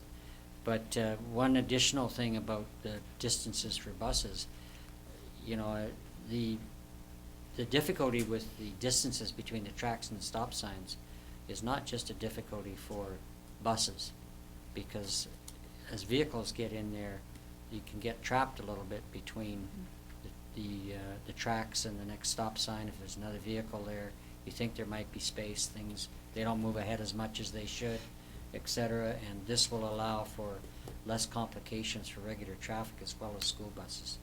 So I think there's more than just school buses that would be addressed in the safety aspect for the traffic aspect. So are we ready to move ahead, Councillor Booth? Sorry. This is questions of staff still? I didn't get the chance to make my comment. Oh, I thought Is you- that? oh, okay. Yeah. No. Sorry, I asked the question, Yeah, but I go may, ahead. I am allowed to make a comment now? Oh, yeah, go ahead. Okay, just verifying that. Brief. It seems to me that there is something in the report that says that although British Columbia Safety Authority does not have jurisdiction to require that the work be done, it seems to me that this could be potentially a catastrophe waiting to happen. Like it seems to me very risky not to move ahead on an identified safety issue, whether or not it includes children in a school bus or other residents that kind of are backed up next to the railway. It seems to me that, I mean, I understand what Councillor Holmes is saying with, is there another way to do this that's not going to cost us so much? But I think if we're looking at the risk associated with this, maybe we have to put that aside and look at the safety aspect and the risk management.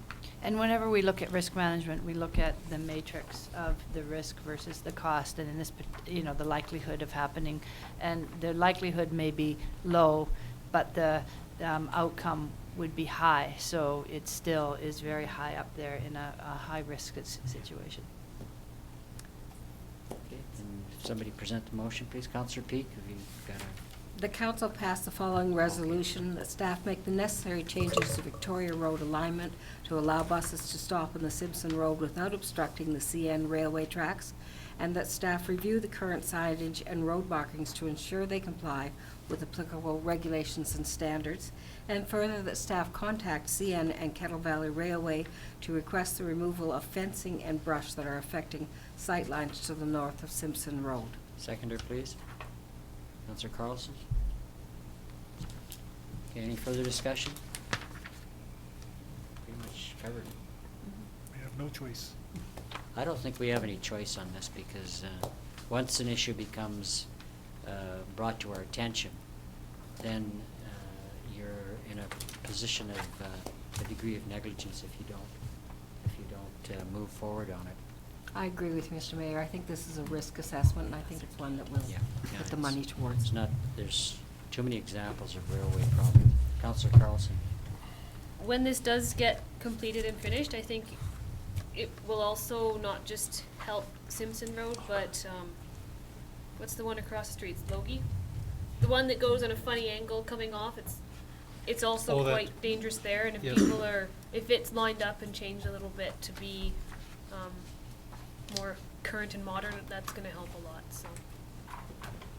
Yeah, it's pretty blind, actually, It's- coming, yeah. It's an going important south change off to of, make. off of that road onto South Victoria. Okay. So, anyway, ready to move ahead? All in favor? Thank you. None opposed, motion's carried. Thank you. Okay, the next one's 10.4, Climate Action Committee pilot projects. And this should be fairly straightforward. questions of staff? Who's bringing this forward? We can have Mr. Darling talk to it if there's questions. Depending on the questions. Pardon me? Depending on the question. what- Okay. Yeah. right. Okay, questions of staff for the climate action pilot project? Councillor Holmes? Just about the worms at the middle school, the student mentioned in his thing that he was going to ask the principal to agree to it. Do we know that the principal actually has agreed to this? I do not know if he has or not, but I assume they won't be getting any money until we get the approval, so. Anything else? Anything else? Okay. Somebody like to make a resolution? Councillor Carlson? That the following 2 climate action projects be approved. 1, the Reduce, Reuse, Rewind project at a cost of $4,974.74, and the Worm Composting project at Summerland Middle School at a cost of $152.97 for 3 classes, to a maximum of $611.88 for 12 classes. And that the issue of solar power be referred to staff to investigate funding opportunities. Seconder, please. Councillor Trainer? Any discussion? Councillor Carlson? At the Climate Action Committee, they put this pilot project forward and received a handful of proposals, and I think it's important to recognize that there's a lot of individual homeowners and business owners that are attempting and actually putting solar projects into their home and wanting to tie into the grid, and I think it's time that we do a proper investigation and sort of encourage and enable people who want to invest in something like that to be able to do it without too many hurdles. Thank you. Any other discussion? Hearing none. Ready to move forward? All in favor? Thank you. Motion's carried. None opposed. Thank you very much. So the next one is really receiving a report, annual pricing contract for water treatment chemicals. I assume that's Mr. Darling?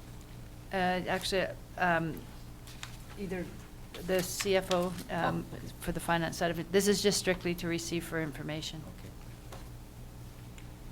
Okay, so we're going to receive this, please. Councillor Peak, Councillor Carlson. The council will receive this report as presented for information. Thank you. Second is Councillor Carlson. Want to move ahead on this? All in favor? Thank you. Motion's carried. 10.6, signage at Cartwright. I think the CAO, you're going to address this? We met with the Nick from the Test of Humanity, the ATCB Association, the Dirt Bike Association, about a month ago now, or 3 weeks ago now. We have confirmed that the owner of the private property, as mentioned here, is going to be posting signage on his property that will say no motorized vehicles. So they're asking us if we will post signage as explained in here, that just basically say something like the trails ahead are non-motorized. It's more of a convenience to the motorized vehicles to let them know that if they, they arrive there and they get all ready to go and then they head up the trails, they're going to be shut down. So that's what we're asking for approval for. Questions? Councillor Peak. Not a question, but it seems a very reasonable request and makes good sense to do it before they enter onto the area. Anything else? Any others? Councillor Barkle. What area does that specifically apply to? I mean, there's just trails everywhere up there, and Right, if you look on the, we've tried to indicate it on the map here on page 141. 141? You'll see the area in the blue is our property. The one at the top where it actually says property with motorized access prohibited, that's where the signage is going on into that property. And so we're looking at putting signage in the areas of staging areas which are potentially in the little, like the white round circles. Oh, I see, yeah. Yeah, so that's at the the corner down there on Prairie Valley, and then at the, there's the a top. a top area, partway up Morrow. Where- There's a and it'll- designated road, but it's not actually in place. And it's where, basically where they'll be parking, where Yeah. where they'll go up is where they typically park. Yeah, most of the parking on Morrow is a little bit higher where the flume, right underneath your potential sign. Yeah, closer to the Y, right where the flume crosses, not down where the road access is. There'd be 4 cars at any one time up there, but they're all cyclists. It's the motorcyclists. I think you would want a sign at both places, the old flume line and the road right away. Right, and this was just for that's a good point, and it was just for sort of an idea of the layout of the land. It would be working now with them to determine exactly where they'd go. Good. Any other questions? I want to move the, Councilor Booth? If the signs go up or when the signs go up, and then there's the private property signs, what happens if a motorized vehicle, like, what happens? It's Enforcement? extraordinarily difficult to enforce motorized use of trails. Very difficult mainly because they can get away so fast. We've had discussions in our senior management team with the RCMP, and certainly our bylaw enforcement can't do too much either. So that's why we're working with the clubs, with the ATV clubs and the dirt bike clubs for education. After we had the meeting, which was a very fruitful meeting we had with them, they were in support of this, and we're going back to their clubs. Of course, not everybody belongs to clubs, but there's some peer pressure amongst themselves. So that's where the route that we're taking at this point in time is to continue meeting and educating and looking at what we can do there. Any other, any questions? Okay, somebody like to move the recommendation, please? Councillor Holmes? Move that staff be directed to erect signage at the access point to the college grounds off of Prairie Valley Road just east of Morrow, indicating that the trails ahead are closed to motorized vehicles. Seconded, please. Councillor Trainer? Further discussion? Councillor Trainer? Well, I was part of that meeting, and I think that this is a good solution for now, and everybody kind of seemed to agree that this was reasonable, so I support this. Yeah, thank Yep. you. Yeah, I was there for a bit as well, and I think, you know, it shows the groups are getting together that don't necessarily have much in common, and so they sat around the table, discussed the issues, and now we're able to bring at least a partial resolution that will be, I recognize that, as the CAO mentioned, that it's very difficult to enforce, but you know, the clubs themselves are making a strong effort, and I think by doing this, we're doing as much as we can. Councillor Peak? I really want to commend staff and those groups that came together, because the object of education is a really important one, and to get groups to come to the table and have that discussion is important for our public to recognize that there is an opportunity to make those partnerships. Okay, thank you. Ready to move ahead? All in favor? Thank you. Motion's carried, none opposed. Thank you very much. So we're moving on to, where are we here? Losing sight. Oh, okay. Not bad. Page 142. On to 10.7. So request to name an unnamed trail in Trout Creek from the Trout Creek Community Association. Any questions on this? Who's bringing this forward? If there's questions, then I can answer them, or the corporate officer can answer them, Okay. depending if there's. Yep. If Any questions to staff from council? Yeah. Nothing? Councilor Oh. Booth? Oh, Okay, well, do I have to? Just hang on, let's just, I'm a member of the Trout Creek Community Association, so maybe I should step out for this no, discussion? there's no pecuniary interest here. We discussed that earlier. Okay. Stay. Okay. Councilor Booth?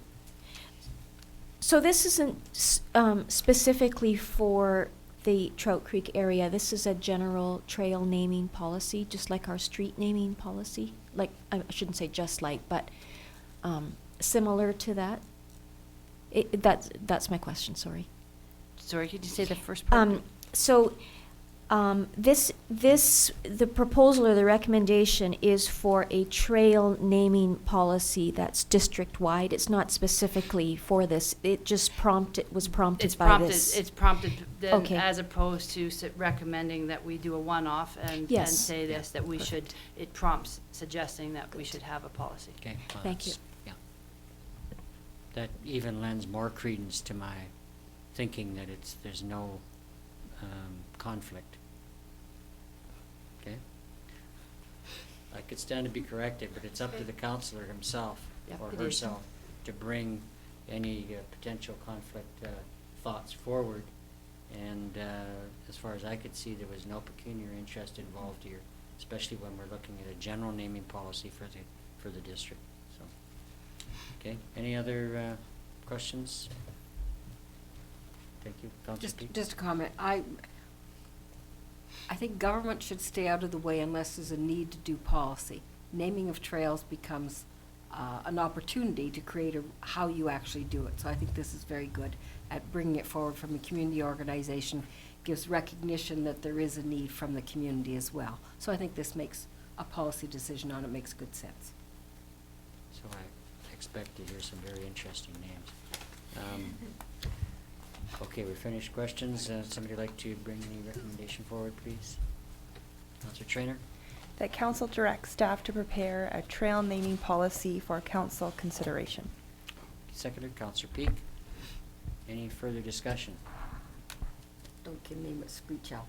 Councilor I'm just Trainer. having a joke, nothing to I do guess with I it. would say that if people from the community express an interest in naming a trail, I think that that's kind of neat. So we might as well make up a policy and entertain that kind of thing. So even a name like Hank's Hazard is probably a good one, or whatever. It's provocative and discussion. If that's what our policy says. Okay. Take the vote. All in favor, please. Thank you. Motion's carried. None opposed. Thank you very much. Okay, we're on to new business. Any new business? No new business. So we're on to bylaws, number 12.1.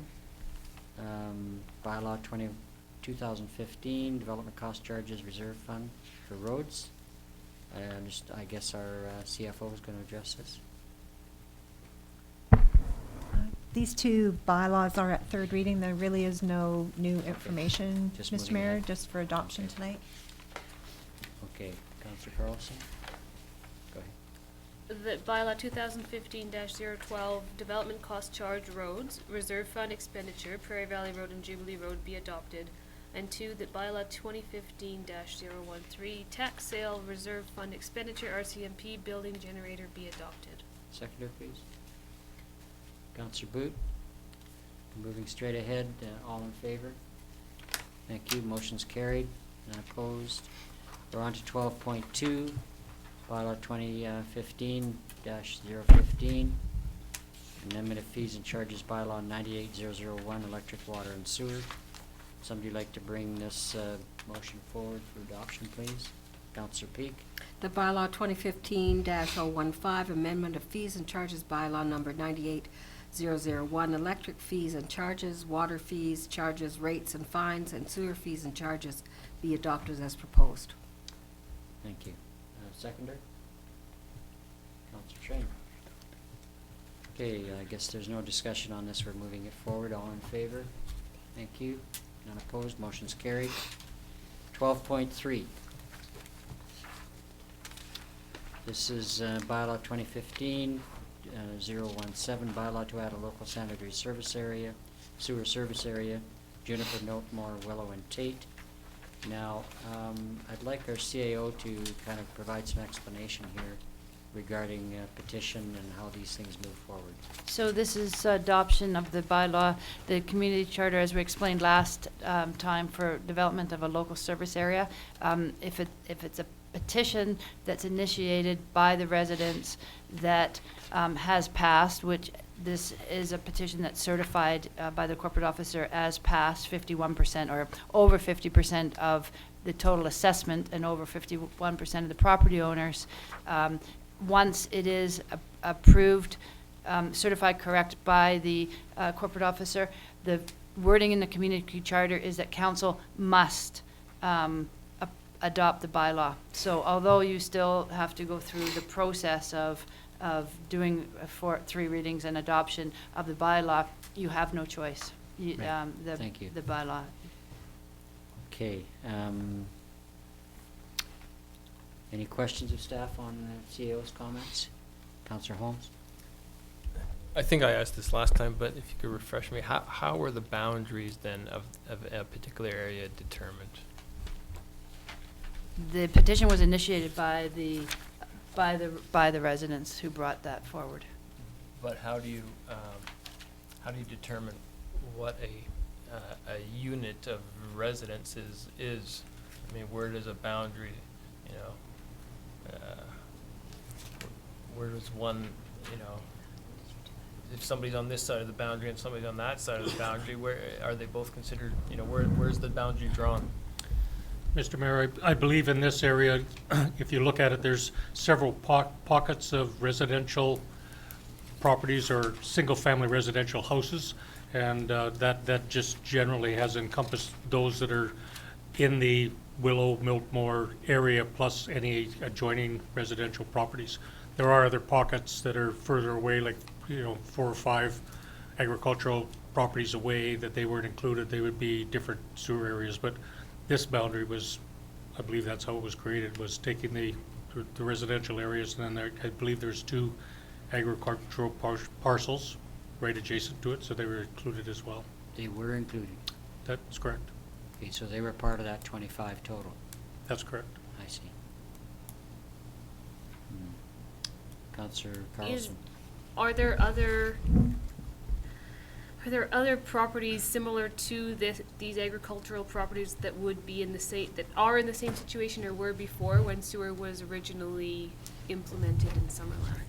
Are there like ALR properties that are connected to the sewer to a decent degree, a number of them? I just wonder if it was fair or not.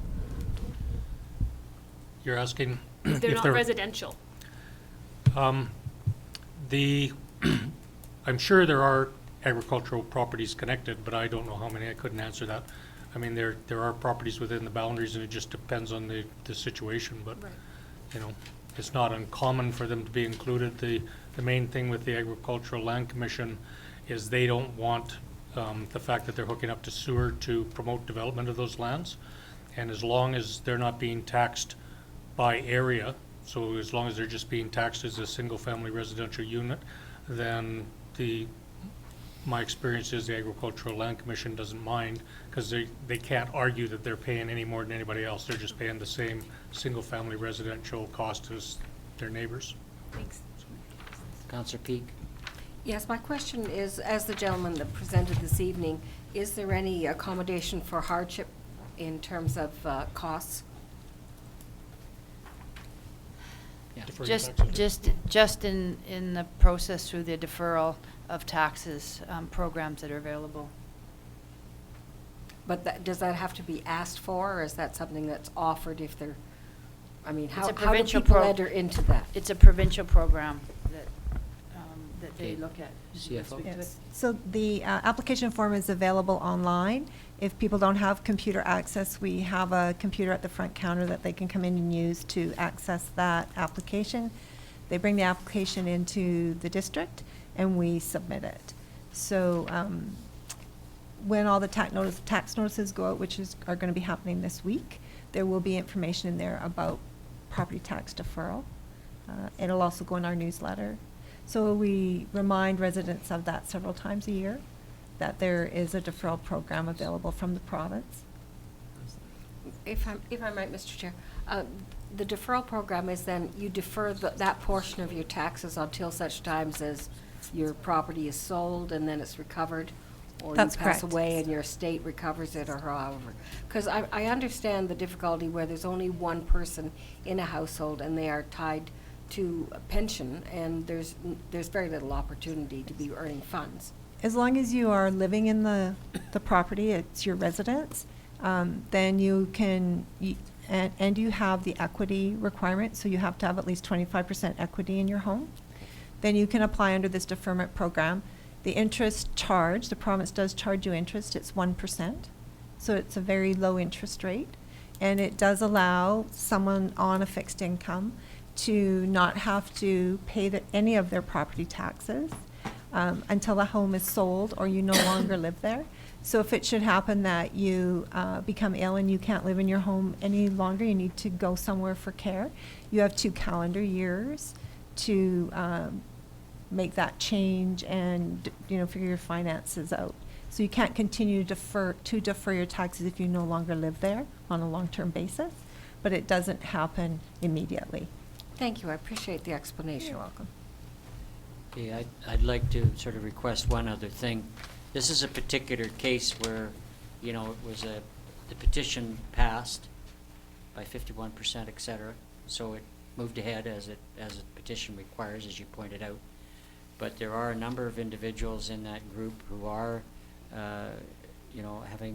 will have financial difficulty. One gentleman tonight spoke, and he talked about, initially talking about basic sewer charges, and from what I can understand, that there may be some complexities with that he's not able to, that hasn't become apparent to him. So I suggested that he talk to staff, and I actually would like staff to contact him and be sure that he's understanding it properly. And I would also appreciate if any kind of letter could go out to the petitioners indicating that the deferral program is there and that they have that option to do that. Because leaving it kind of wide open, yeah, the deferral program's there, they can do it if they want, the notice goes out with tax notices. I think we have here a special situation that it's a considerable expense added on, and I'd appreciate it if we could notify them more specifically in that group of people that this option is open to them. Of course, Mr. Mayor. I just would like to remind you that we did present that information at the open house that we held as well. Okay. So, but certainly we'll send the letter. I think it'd be, a condition that it'll help soften the blow. A number of these people are retired and are under the situation where it's going to be very difficult. Absolutely. Thank you. So are we ready to move ahead on that? Okay, sorry, I lost my way for a minute.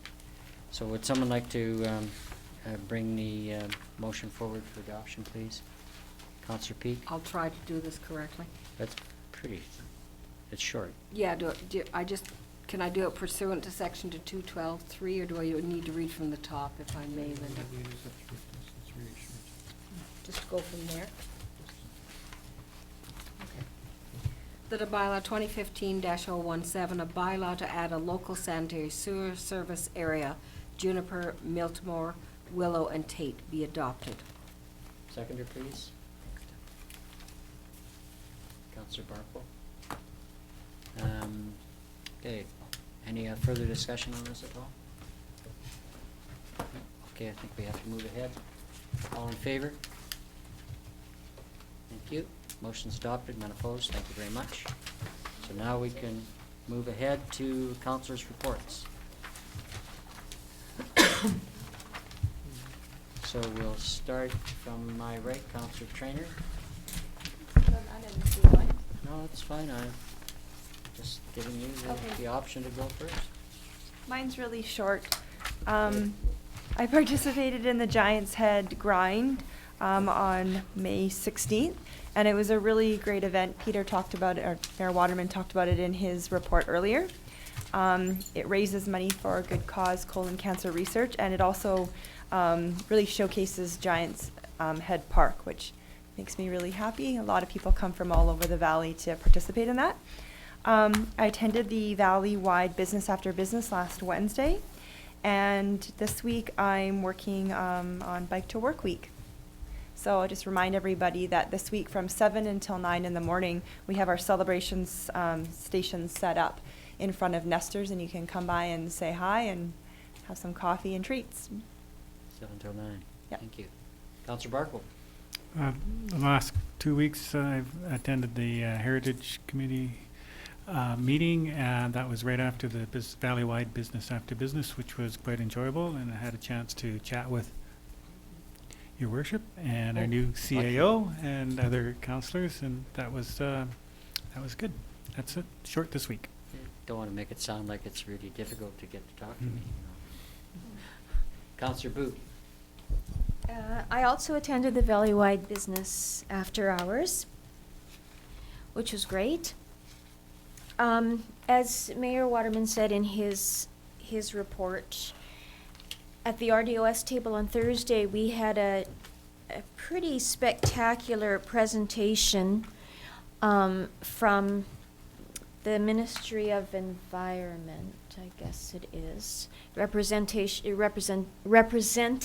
pardon me, from that group.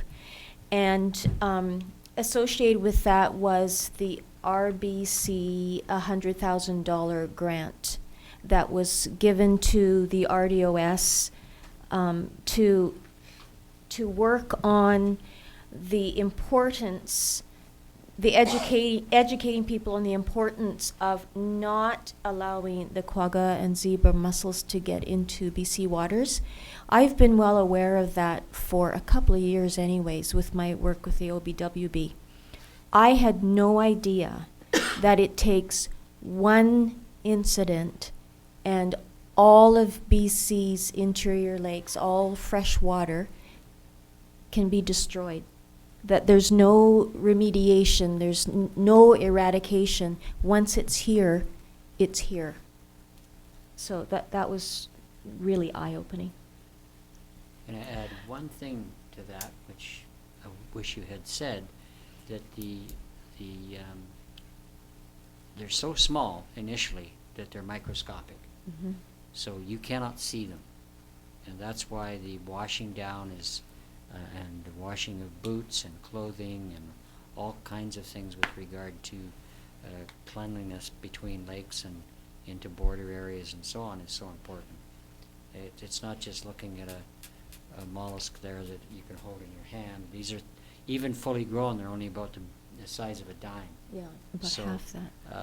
you know, in their initial stages, they're extremely small. Could I Councillor just, Cox, go ahead, I'm not quite finished. Related to that, we saw an independent filmmaker's about 5-minute video that, and that we saw that at the RDOS. And I am going to be asking our Director of Corporate Services if he could put that up on our website and also on the district Facebook page. It's a very short watch, but it really gets the message home. About the mussels. About the mussels, yeah. Thank you. That's excellent, yes. Councillor Carlson?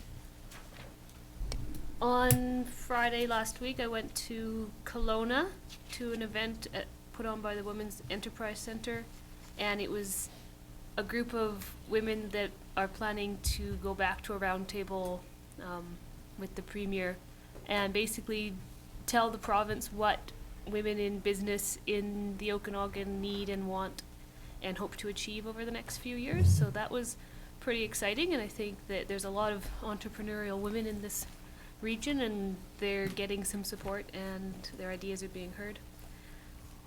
The Climate Action Committee had a meeting the other day, and they are finding it difficult to work and get things done without enough staff support, and something that we should be very aware of and think about how we can achieve these climate action goals. It's been brought up a couple times tonight, and there's money to go towards projects, but there continues to be a lack of direction to get those projects off the ground, and so we need to come up with some sort of assistance to make sure that something does start getting going. And I think that's up to us and staff to help them with right away. And tomorrow evening is the Bike to Work Week film presentation, Winter of Cycling, for those who want to go and see how crazy people get on bikes in the middle of winter. It starts at 6:30 at Center Stage, and it should be good. Is that tomorrow? Tomorrow night, yeah. And it's free. Councillor Holmes? Well, I got into the spirit of Bike to Work Week this morning. I cycled up Peach Orchard. I have to admit, I only made it halfway up and I had to push it the rest of the way. That's all right. Peach Orchard. That's a, I you know what? I've cycled up that hundreds of times. Oh, well, you're in better shape than I am. I went back down, no problem. Well, A yeah. lot faster. I would say it was a hair-raising experience, but I But not for, didn't. not for you though, Councillor Not Holmes. quite. So. Anyway, I'd like to congratulate all the participants of the Giant's Head Grind, and I think when you think of events, new events that have just come to our community recently, like the Grind, Test for Humanity, the Mod Run, they're all established in recent years, and they all support these really good causes, and I think they say a lot about Summerland and what kind of people we are here, that we're generous and caring, and also we're a bunch of fitness freaks maybe and gluttons for punishment. But I'd like to congratulate Councillor Trainer for placing top 10, second female overall. That's remarkable. Yeah. She's blushing about that. So while Councillor Trainer was doing that, I was actually out with her mother. And Councillor Peak, and about a dozen other people at a Meadowlark Festival grind. We were with the writer ecologist Don Gayton and my sister, the nature poet Nancy Holmes, and we went hiking through the Trout Creek Ecological Reserve, and that was a very stimulating day. We learned the importance of that reserve that's in our Summerland's backyard. I think a lot of people aren't really that aware of it and its importance, ecological importance. And so while we were doing that, my sister was putting us through the ropes of writing Japanese high buns and haikus. So we survived that, didn't we, We Councillor Peak? did, except for those prickly pears in our footwear. Thank you, But- Councillor Peak. Thank you very kindly. Attended a cultural task force meeting and attended the information session by the CBO at Timber Mart for updates for the contractors and discussion on radon, and those were very well attended. I also did the after-hours business-to-business at Giant Head Automotive, and Jeff and Allison were most gracious in the way they received us all, so that was a good time. And we thank the wineries for their support. The Valley-wide business-to-business held in Penticton I thought was really worthwhile. I found 5 new businesses that had established themselves within the last year. Shows that entrepreneurship is alive and well. And I also attended the leadership from the Women's Enterprise Center that Councillor Carlson spoke about, and I found that a very valuable day. I think the Women's Enterprise Center does a terrific job, and there was a lot of extremely good networking going on that day. I think the continuation of them going out to roundtable discussions around the province is important to bring some of the needs to women entrepreneurs forward for the provincial government. That's my report, Mr. Mayor. Thank you. Now, do you have any questions from the public or press? Okay. John, nothing? Anybody else? Good. Well, then, motion to adjourn, please. Thank you. Seconded. Thank you. All in favor? Thank you. We're done. Thank you, everybody. The simplest